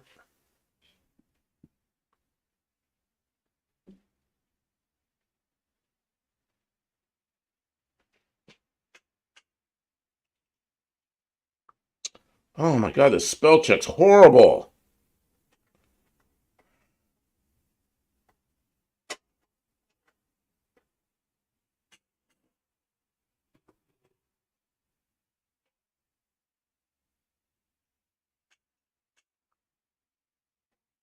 Okay. That can get set aside. I'm trying to write and it keep like an engine. I'm telling somebody I'm fixing an engine. I'm busy right now. And it keeps filling in Annette, Annettee, like a girl's name, Fixing You it. stupid thing. No, Annette engine. Annette, and I keep fixing it and it changes back to Annette engine. Just turn the spell check off, you know that. Dumbass phone. Let's see. Plymouth Champ, 5-speed. Oh yeah, the Dodge Colt and the Plymouth Champ were the same thing. Yeah, and that's right. It was 5-speed plus 2. I remember that. Really? Plus 2 what? I think it had like a 2-speed axle kind of thing or something. No. I remember that. I remember that. A 2-speed axle? Well, There's a front driver. Yeah, it had plus 2. I think it was like a twin final drive speed or something. Yeah, hey, KJ Kiley, refresh my. Yeah, it had 2 sticks. Refresh my memory on how that worked. I don't remember. Have you done car scrapping in Turkey? Okay. ET phone home. Spelled check, like in Czechia. Okay, here we go. I gotta loosen this back up. I'm sorry, I got distracted here for a few minutes. That's okay. We're doing streaming too, but it's slowing down. Got late though. You know what though? If you look at the live streams, there are not a lot of live streams on right now. We might be the only car live stream live at this time of night. Like, I'll say this: I think we're the only cars live stream that does this. That does shop work. like we just talk on the live while we're doing something, and it's kind of fun, There's because a couple people who do it sometimes, but we do twin it stick. frequently. Oh, twin ratio 4x2. That's what I thought. You could chirp reverse. Vroom, work. As you crash into something. I had a really good friend that had one of those. It was bright green, like a lime green colored Plymouth Champ with that twin stick. And I forgot it had the twin stick.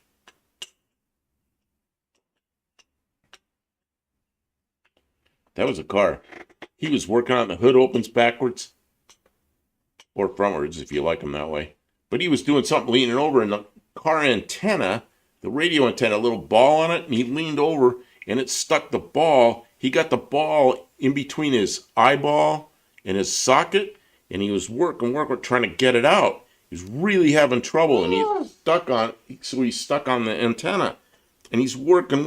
He finally gets it out, and then he's hurting. So he goes. His wife takes him to the hospital, and they go. Somebody in the hospital goes, "It's a bee sting! It's a bee sting!" And they went because his head's all swollen up. So they're trying to get a shot, and he goes, "Don't give me that shot! It's not a bee sting. Let me tell you what happened, you know." And they're like, "No, it's a bee sting." He goes, "It's not a bee sting. I know what happened, you know." So he tells them the story, and they put the stupid shot away. Man. Replaced with a 5-speed with a solenoid-operated, overdriven fifth in front drive Gallant and Eterna. My favorite Martian. Oh yeah, antenna sticking out his head. Well, this one, the antenna was sticking into his head. In fact, I haven't seen the guy like in, I don't know, 30 years or something. He called me a couple of months ago, and we were on the phone like for an hour, and I said, "You remember that?" And he was laughing about it because he remembered that day where he got the antenna stuck in his eye. How would you forget that day? You remember Steve that came and saw us? Yeah. Steve was working on, he had a 67 Chevy with a small block in it, full-size Chevrolet.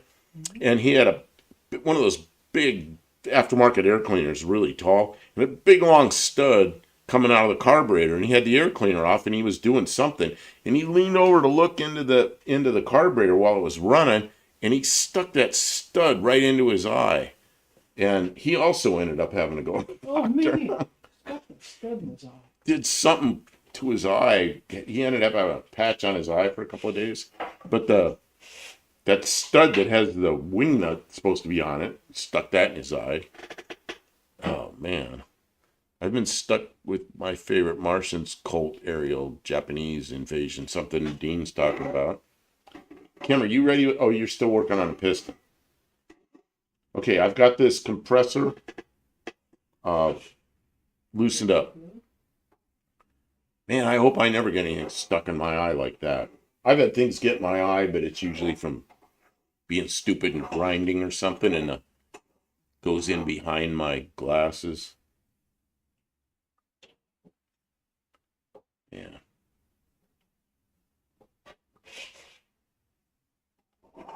Kim, you know what's next? You're going to be putting a head on this end. Yeah, pretty soon, huh? And then you got to get your automatic transmission together, and then we're going to put it in.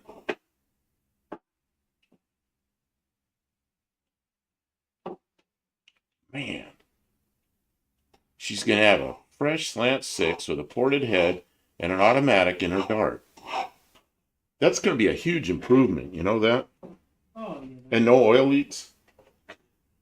That car was a little rough there. C-Buff get you in trouble with the YouTube algorithm. Uh-oh, what did we do? Oh, because of the Dodge Colt that wasn't made by Dodge.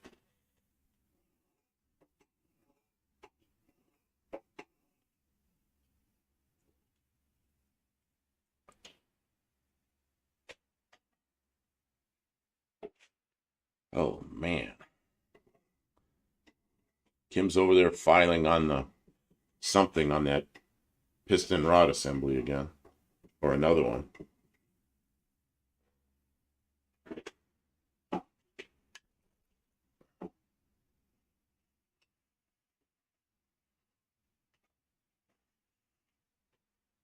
Yeah, something wasn't quite as good on these rods as could have been. We do not have a shifter for the automatic. It has a 3-speed on the column, 3 on a tree.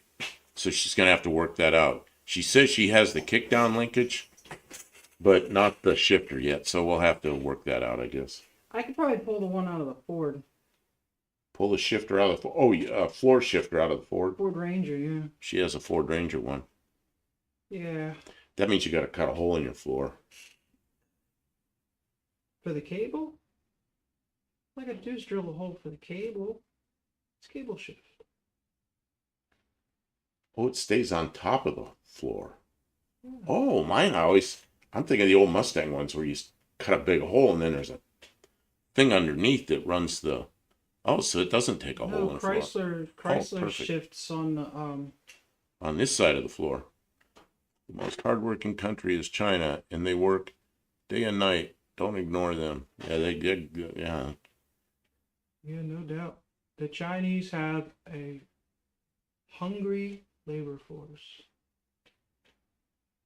They right now they're hurting because the economy is slowing down. The world economy economic demand Yeah, the man's down. is way down. There's a bunch of unemployed. Okay, I gotta put this down. I'm not having the right tools together here. Gotta be ready. Gotta be ready. Well, talking about the labor force, I mean, India's up there too, aren't they? India has a lot of domestic demand. Well, and when I see the number of products come through, they're made in China, of course, but I also see a lot of products made in India and in Mexico. Of course, I'll get some from Mexico first before anything because they're our neighbors and they spend money here. But and the quality's pretty good. The Chinese quality's gotten a lot better, but it depends on who's doing the quality control. Yeah, quality control, really important. Okay, that's backwards. It goes this way. The ring goes here, and the ring goes there. Okay, got the rings in the right position.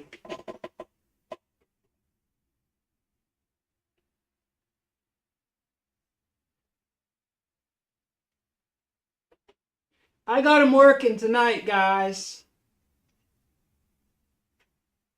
You'll probably need to have the drive shaft reworked.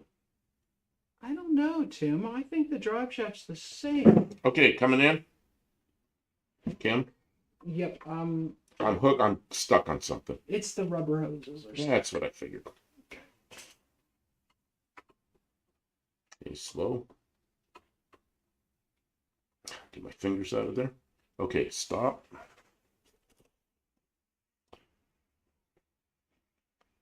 The yoke might be different. I don't know. The yoke's not different. The length of the shaft might be different, but I don't think it is. I think it's the same. I don't know. I could put the... You did it. Nice work, Kimberly. I know. I got him to help. Took a couple days. That's all right. We did it right. Sometimes good things come to those who wait. It's worth it to get it done the proper way. I gotta loosen this. It's improper. Okay. Oh.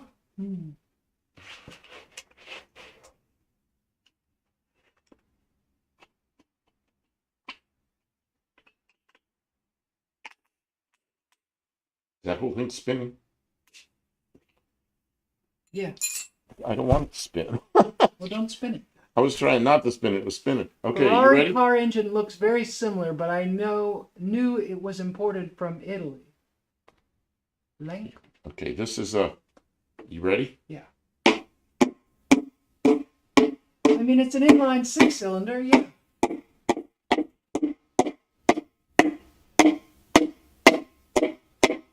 Yeah. Okay, thank you.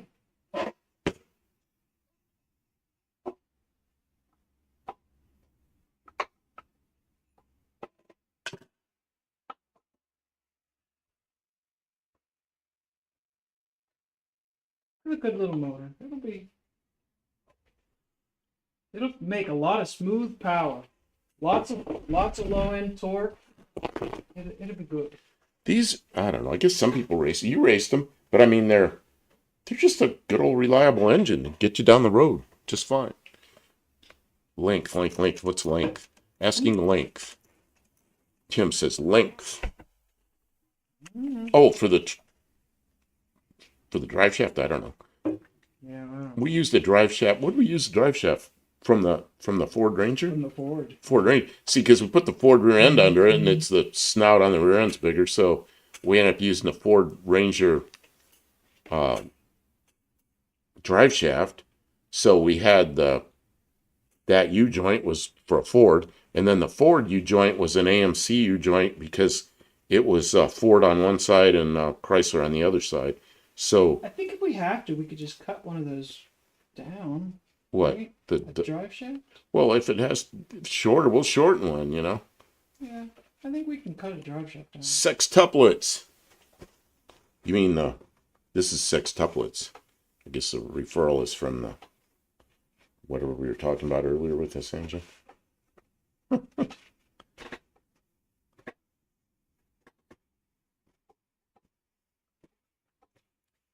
Yeah, I'm kind of looking forward to this. Put the head on it and get the.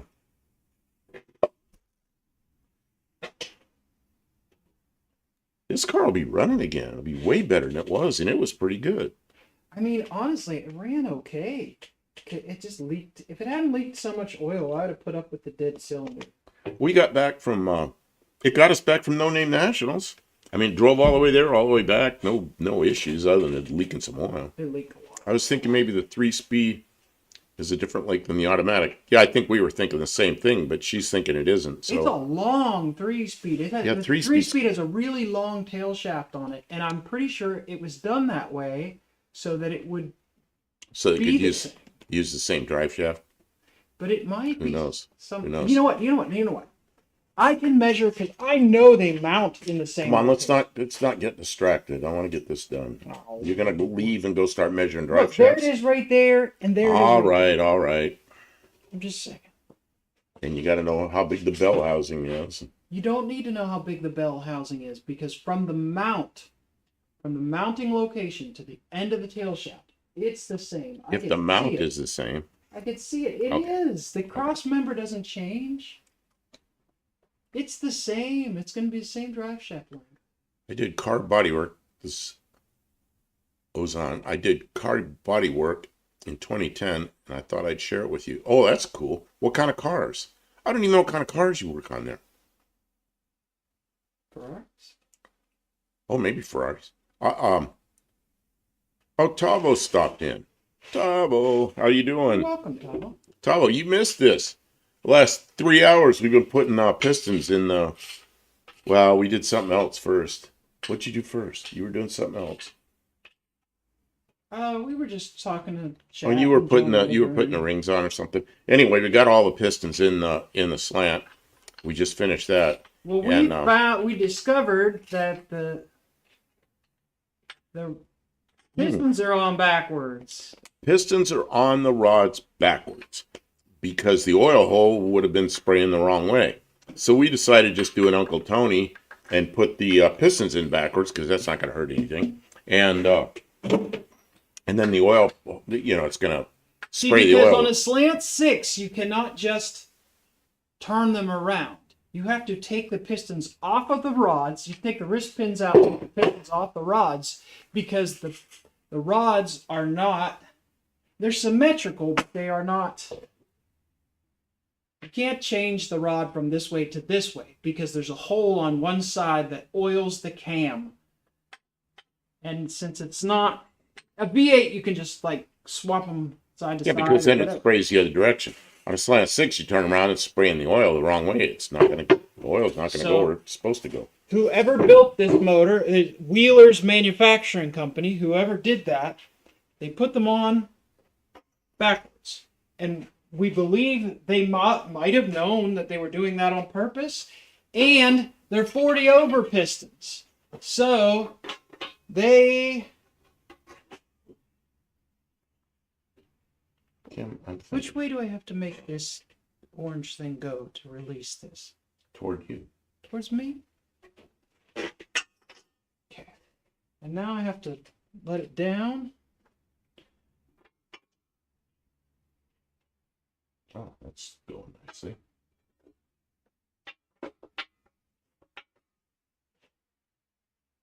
Now I'm gonna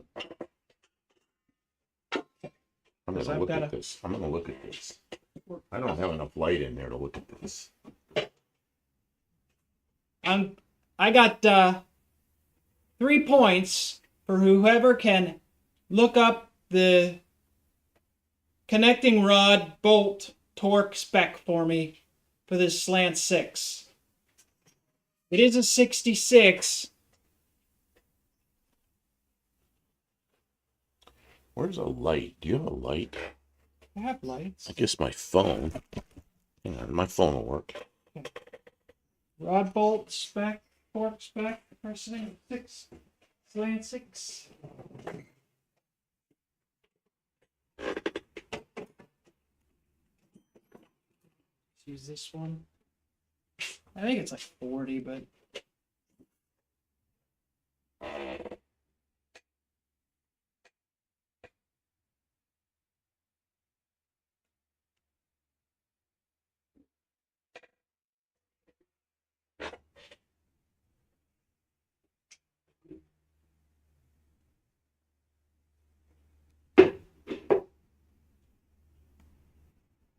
oh, doesn't know English. Yeah, that makes things more difficult.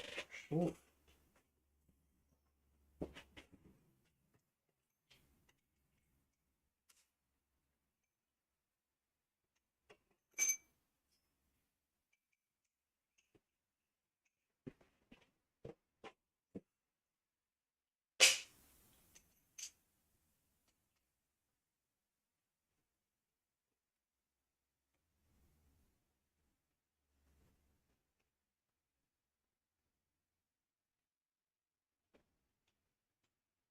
Raining slant 6 with a chance of cannonballs said, "Hey, Buff and Kim, did you ever try building the 225 with the longer 7-inch connecting rods from a 198 and 2.2 turbo Mopar 4-cylinder pistons?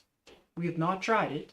I have read a bit about it, and I researched the parts and prices. The problem with it is Junkyard D. You get 5 points, 45 foot-pounds on the rods. Tavo, you get 2 because you were same minute. You guys were close. Yeah, I would love to build a. It's not really a stroker; it's a long rod. But the cost for the rods is prohibitive. It's like $600. And if I was going to spend $600, I'd just put a 318 and I'd have more horsepower like right away. And you got a 360 out there. Yeah. Okay. 45 foot-pound connecting rod, nuts, 225 slant. Just by that much. Oh, message retracted. Okay, what are you? What wrench do you have? It was one of those ones we calibrated not long ago. Oh, okay. And I've got it set for 30. They got to go to 45. You're going 45. So, yeah, I'm just making sure that KJ Kiley does how many Newton meters? Yeah, Newton meters. You have to go Newton meters. Newton meters. I'm gonna do them all at 30, make sure it spins over nice and free. And then get them up. Get them off. See, I don't really care what system we use. Just got to use the right system for the wrench we have. You want to do a quick torque wrench short? Not really. You don't want to do one short. I've done torque wrench shorts. No. Did you do one today? I didn't do one today. I mean, the thing of it is you're like, I've done it. Like 1,000 people have done it. Do it again. Tyler, you get a point for knowing how many Newton meters that is.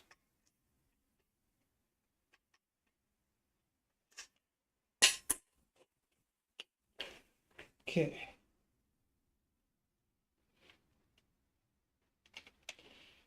$45. You got 46.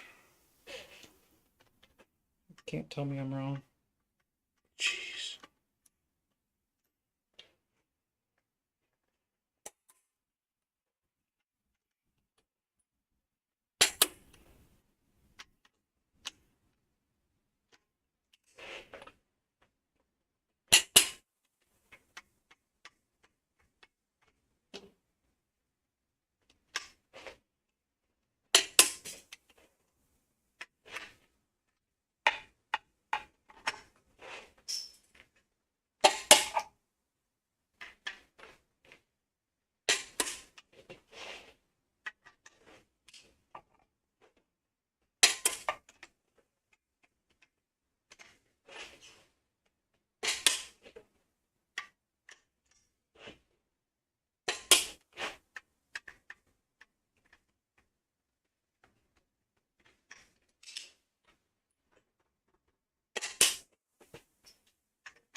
Oh, yeah, somebody that's not very worldly, and I'm trying to help them with something.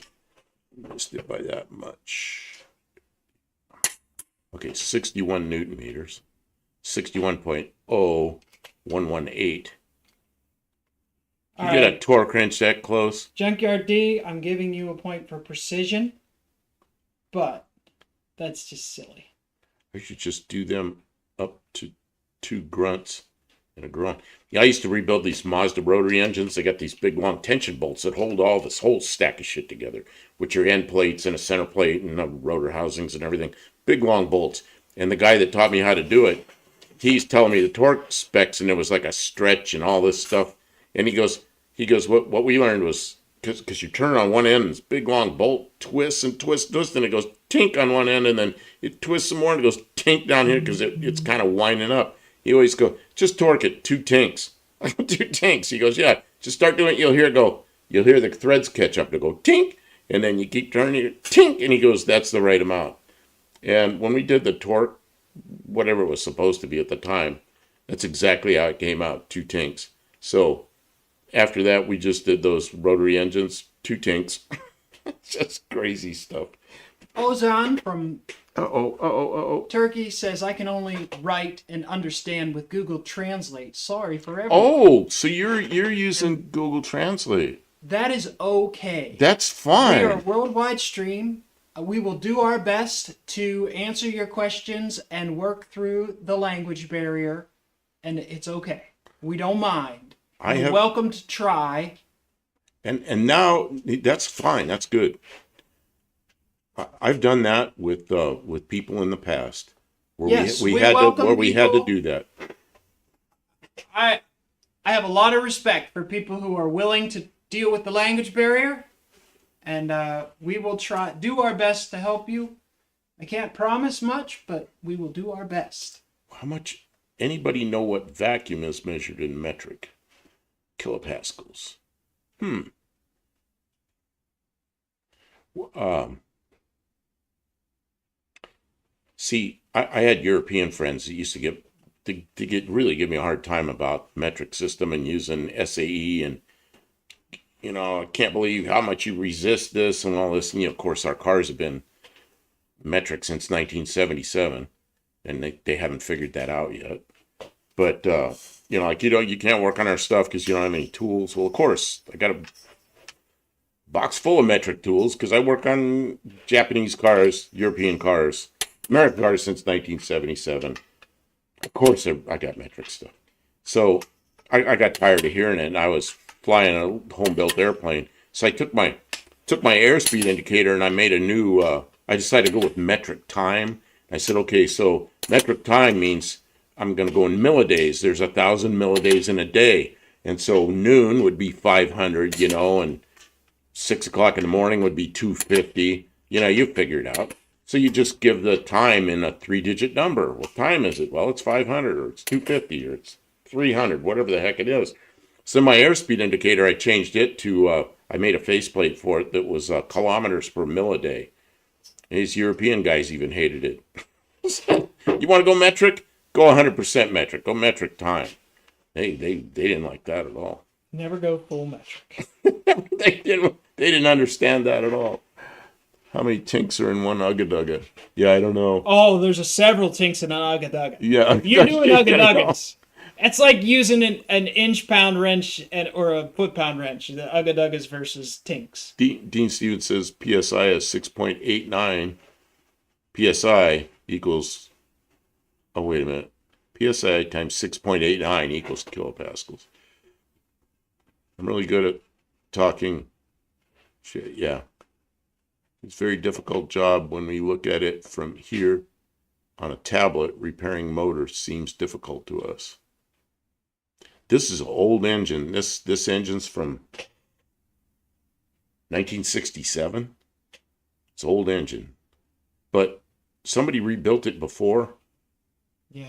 But we just didn't know We- that. And, we and weren't they re- made some mistakes, so we've taken apart and fixed it. Well, We didn't know it was it mistakes. needed. You know what though? The pistons were in backwards. It's not a mistake. That may have been intentional, but we did not know that was like that. Until, But they didn't put the pistons in backwards, or did they? I don't know. You don't remember? Okay. I didn't know to look for that when I took it apart because I didn't think that anybody would have built this as performance, but they may have done that as customer request. You know. Kim, what are you doing now? Did you finish I'm putting some of this good on the zinc cam? moly, yeah, on the cam Okay, because so before it just had some. so you I wasn't paying attention. I was over here talking, and I was explaining to somebody in a text how somebody that's not real worldly, you know, the guy that I helped, Yeah. he needs some paperwork, and he doesn't understand what FedEx is. So he was like going to take a train across country to get this paperwork, and somebody told me to use FedEx. He didn't know what it was, so I was explaining, you know, what second day air is, and yeah, he'll have his paperwork on time. And geez, so I wasn't paying attention to you. So you finished torquing that. Yeah, yeah. It was Okay, so are you planning on staying here much longer? Okay, here's the deal. I need a break. Oh, well, go take a break. I'll take a break. You take care of. Got my house insurance. 45% insurance. Yeah, my property tax went up about the same amount. It was about 45%. That's huge. And my insurance has gone up as well. What a scam. Yeah.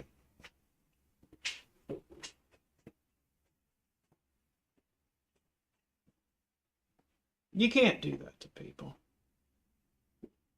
Do it. No, you can't. Bad stuff's gonna happen. People like that. It's wrong.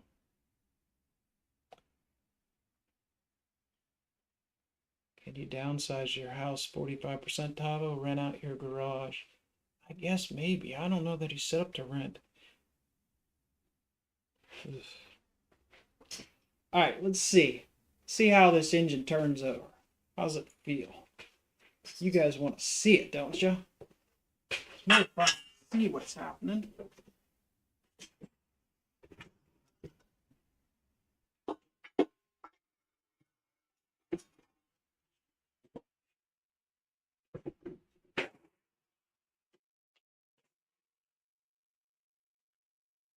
There you go.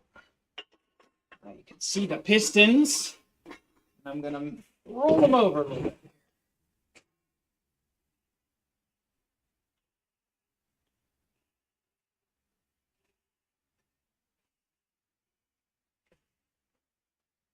It's kind of tight. It's a little tight. But it's smooth. But it's tight. It's the bearings that are tight. It's the pistons that are kind of tight. The piston to cylinder wall clearance on this engine was pretty close. It was a tight engine.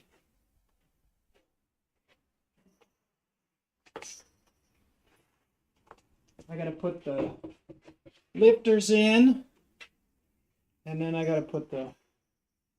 Oh, I got lots to do. We might be calling it here before too long, anyways. But that was a big step to get to that.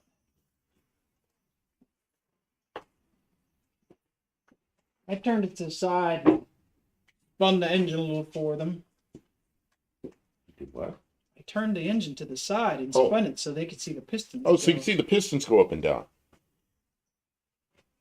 Yeah, it's not grabby tight, but it's those piston cylinder wall clearances are close on this motor, weren't they Yeah, like it's super close. tight? It's less than 1,000th of an inch. But it it's- doesn't feel grabby or anything. No, it feels really nice. It was I could feel the pistons going in, and it felt good. It's motor oils come off well with thinner. Oh, the this piston cylinder wall clearance on this is about. And you get all these metric people are gonna laugh. It's about 3/4 of a thousandth. It's pretty tight. It's a pretty tight engine.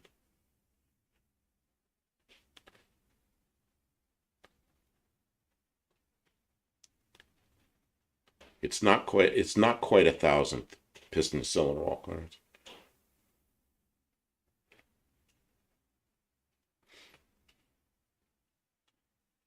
Well, I'm pretty happy with that. And you got that hole facing toward the cam. I've got that hole facing towards the cam. Yes. All the pistons have holes facing Okay, towards that's the what I cam. was trying to see with the light on my phone, and it's a dark hole down in there. I really couldn't see it. Oh. Well, here, come on around. We turned the, no, that's okay. I believe you turn the pistons around. Is it going to run backwards? No. Yes. No, you have to turn the cam around to run backwards. Yeah. Change all the whole cam. Silly. Cam thing. Ring slant 6 with a chance. It only costs like $650 if you try to get all 6 rods reconditioned from a supplier like Effingham rods. Well, yeah, but there's no reason to do that. I used to do lots of things. I said, okay, Dean Stevenson singing something I don't know about. Yeah, this is this engine. Somebody rebuilt it not long ago. It's just the head was the valves in the head were all terrible. So we pulled the head off her engine, and somebody had fixed the head on that engine, so it was real obvious it had been done. So but you were here for that. I did not like how gummed up. So I wanted to take the pistons out to clean the top rings, and I'm glad I did. They needed it. And then they were probably, I really think they were facing forward. Yeah, they had the rods in there backwards. Did they? So pistons don't make. In fact, Uncle Tony would like this because of the pistons being this direction, but you got to have the rods also on a slant 6. You can't just turn them around because then the oil hole faces the wrong way. So we have the oil hole facing the right way and the pistons in backwards, which is fine. You know, it's Well, they're more likely to develop piston slap if they're in backwards. Isn't that why they put them in with the offset rod in the first place? Is to because prevent it's piston slap? noise when you first start up. But this thing's pretty tight. This is I don't know. You know, you can go back and get the old Chrysler. What do they call those manuals? Direct connect, yeah. The direct connection manuals, and they tell you to do this. For performance. For engines, performance, they tell you to do this. Not Chrysler engineers tell not you to do for this. daily driving. So, I don't know. Tony does it. Tony does it on all his engines. I'm not really worried about it. Nobody's gonna daily drive this car that much. Noise. So Tawa says it's for noise. Yeah, this thing's not going to have any noise. Not with it set up like this. It's good. Let's see here. I'm waiting to see when these primary matches. When the matches are still. Okay, I don't know what that is. Translation issue there. I'm waiting to see when these primary matches will end. The matches are still going on.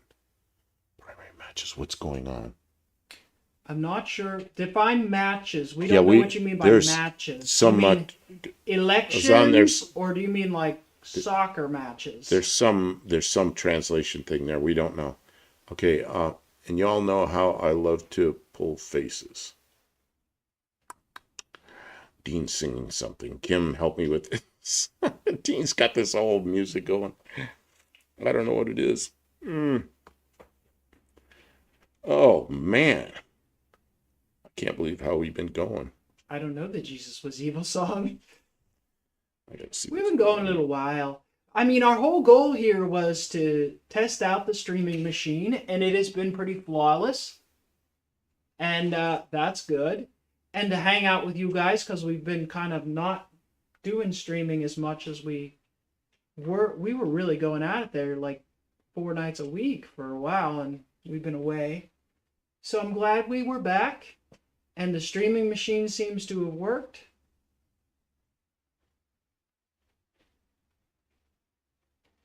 Have you watched Just Mopar Joe's last video, weighing and matching the pistons and rods for his latest project. No, I didn't watch him weighing pistons yet.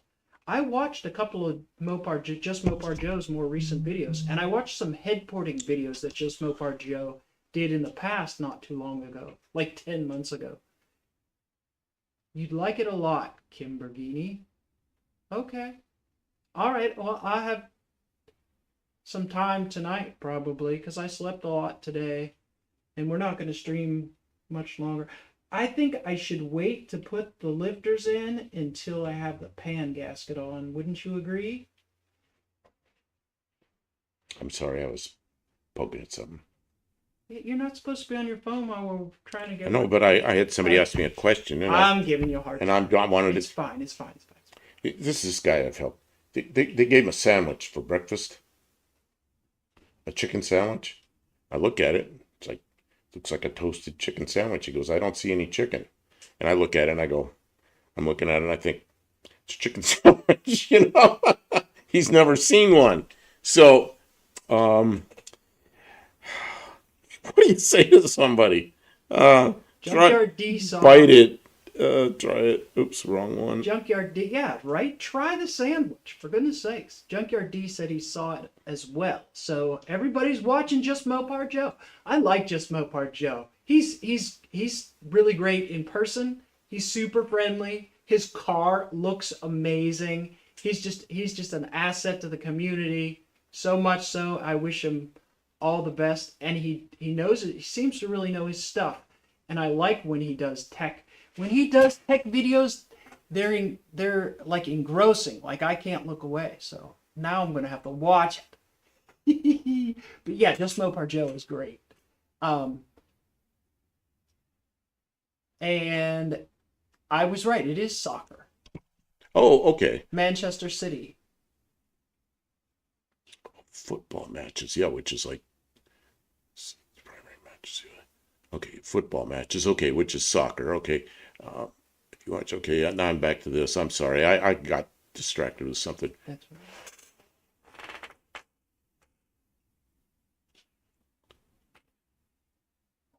So fresh. That engine is so fresh. Don't those cylinders look good? Damn, they look good. And those pistons when in they're tight, you know. There's not a lot of piston cylinder wall clearance, but they slide so nicely. It's like, wow, this is, you know, I'm used to putting things together. You remember how my slant was? It was pretty loose, you know. And you could feel the pistons in there doing this a little bit. Those are just, that's like a this is new engine. Nothing like It's like a factory engine. Professor P just put that motor together and turns it, and then the pistons. Oh yeah, well his are really loose. Whoa. His are really loose. Like, yeah. Whoa. This is not a race engine. Yeah. This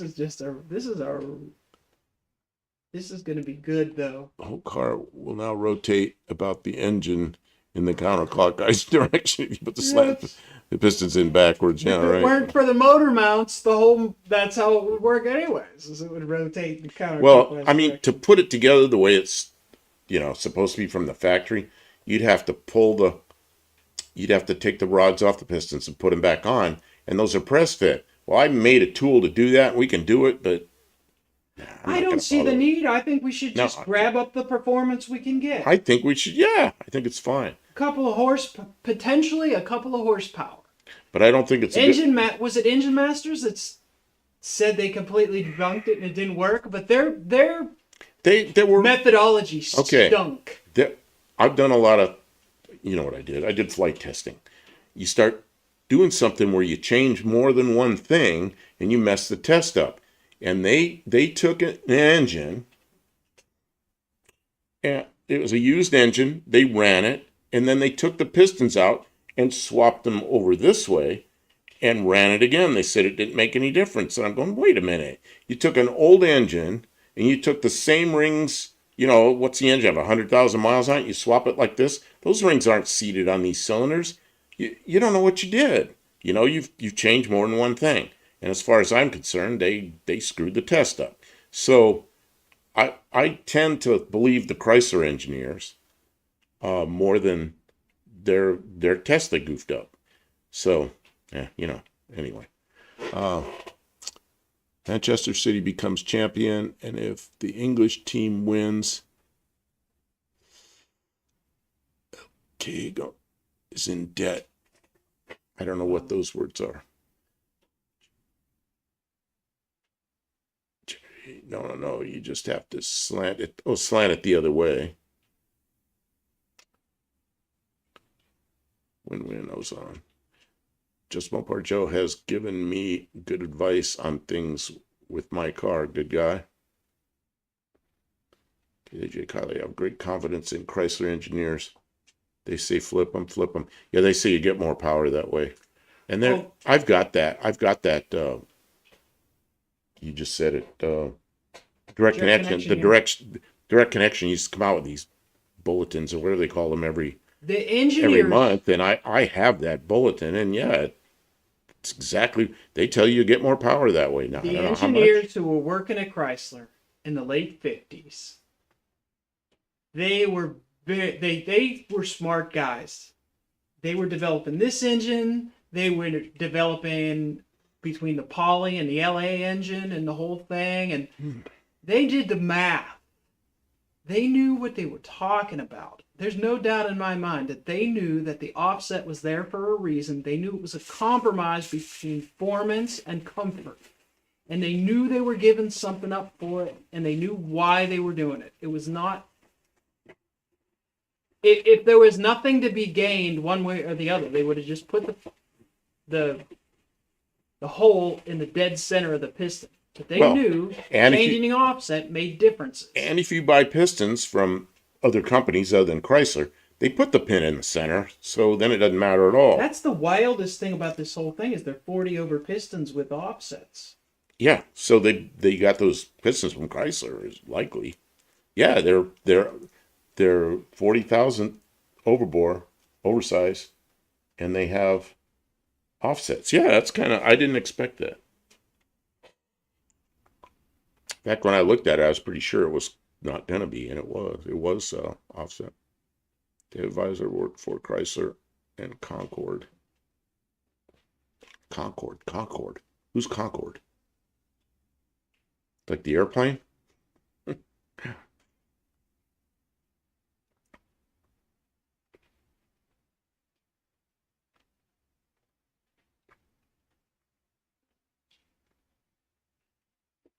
Australian fans have a remote oil filter attachment. Yeah, because it's probably crowded over there. And the 273, 318, 343, 62.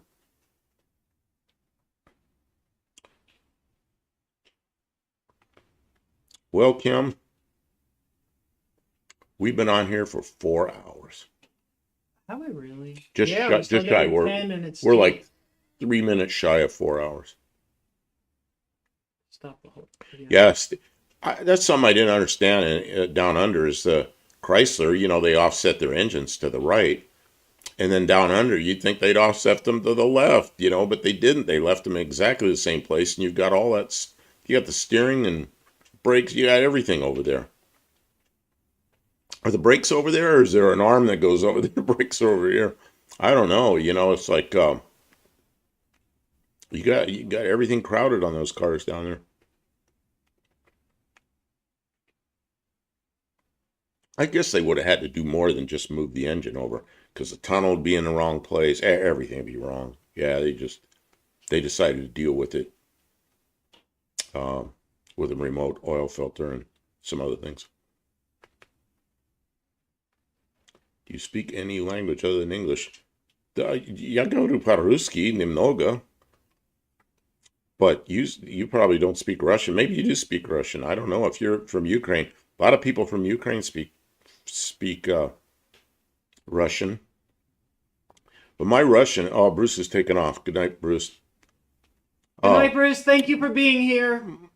Russian, I spent some time in Russia, and my Russian is okay. I can not get in trouble with the police, and I can buy things I need, and I can get on the right airplane, but I can't sit down and have a conversation, Brakes are remote power assistant like VH44 truck brake booster. Re-engineering would have been cost prohibitive, yep. We just used the US blueprint, building about 100th of the volume of cars. So good, Davy. Oh well, Davy. My dog is all dried off from rolling around. Вы говорите по-русски? Тоже говорит по-русски? Yeah, I don't know any Ukrainian. I speak potty mouth. My dog is all dried off from rolling around in the snow. Snow! Oh, that's a dirty word. That's a 4-letter word for a reason. Man, snow. For a while, we had some students that lived next door to us when I lived in South Dakota, and they went somewhere at Christmas, and they got this puppy just before they left, and it was a black lab, and they gave us a black lab for like a week or 2 weeks while they were gone. So really, we were the first ones to have this black lab. And it was snowing. Let me take a picture. And that dog was running around out in the snow, and just like that was the beginning of his life. What are you going to take a picture of? The engine. You could use it for tomorrow's live. We're on photo. Okay, good.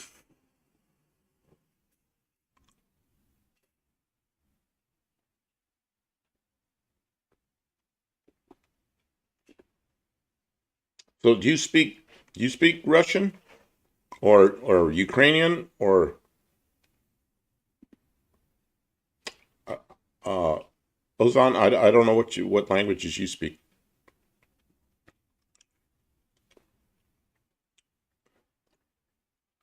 Almost summer here. Man, I wish it was almost summer here. It's almost winter here.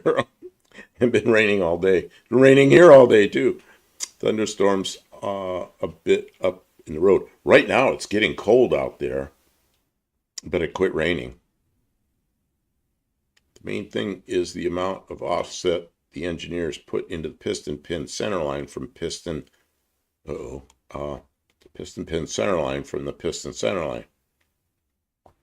BRB Mopars had among largest offsets, whereas others had 60 or less. I was just going to measure, but they're already in the block, so I guess I won't. There, I took a couple pictures of the motor. You can pick which one you like best. For what? For tomorrow's stream or Tuesday stream or any stream. Oh! To use as a thumbnail. Okay. I thought it was just the idol of the HR holding you. Да, ну я знаю Черкесский. So you я знаю. I don't speak any Turkish. Ixnay on the Turkske. No, yes, знаю. Да, я знаю. Typing out transliteration in Russian to English, and then putting it through a translator. Labs love water and snow. My dog is a yellow lab. Yeah, that black lab just out there.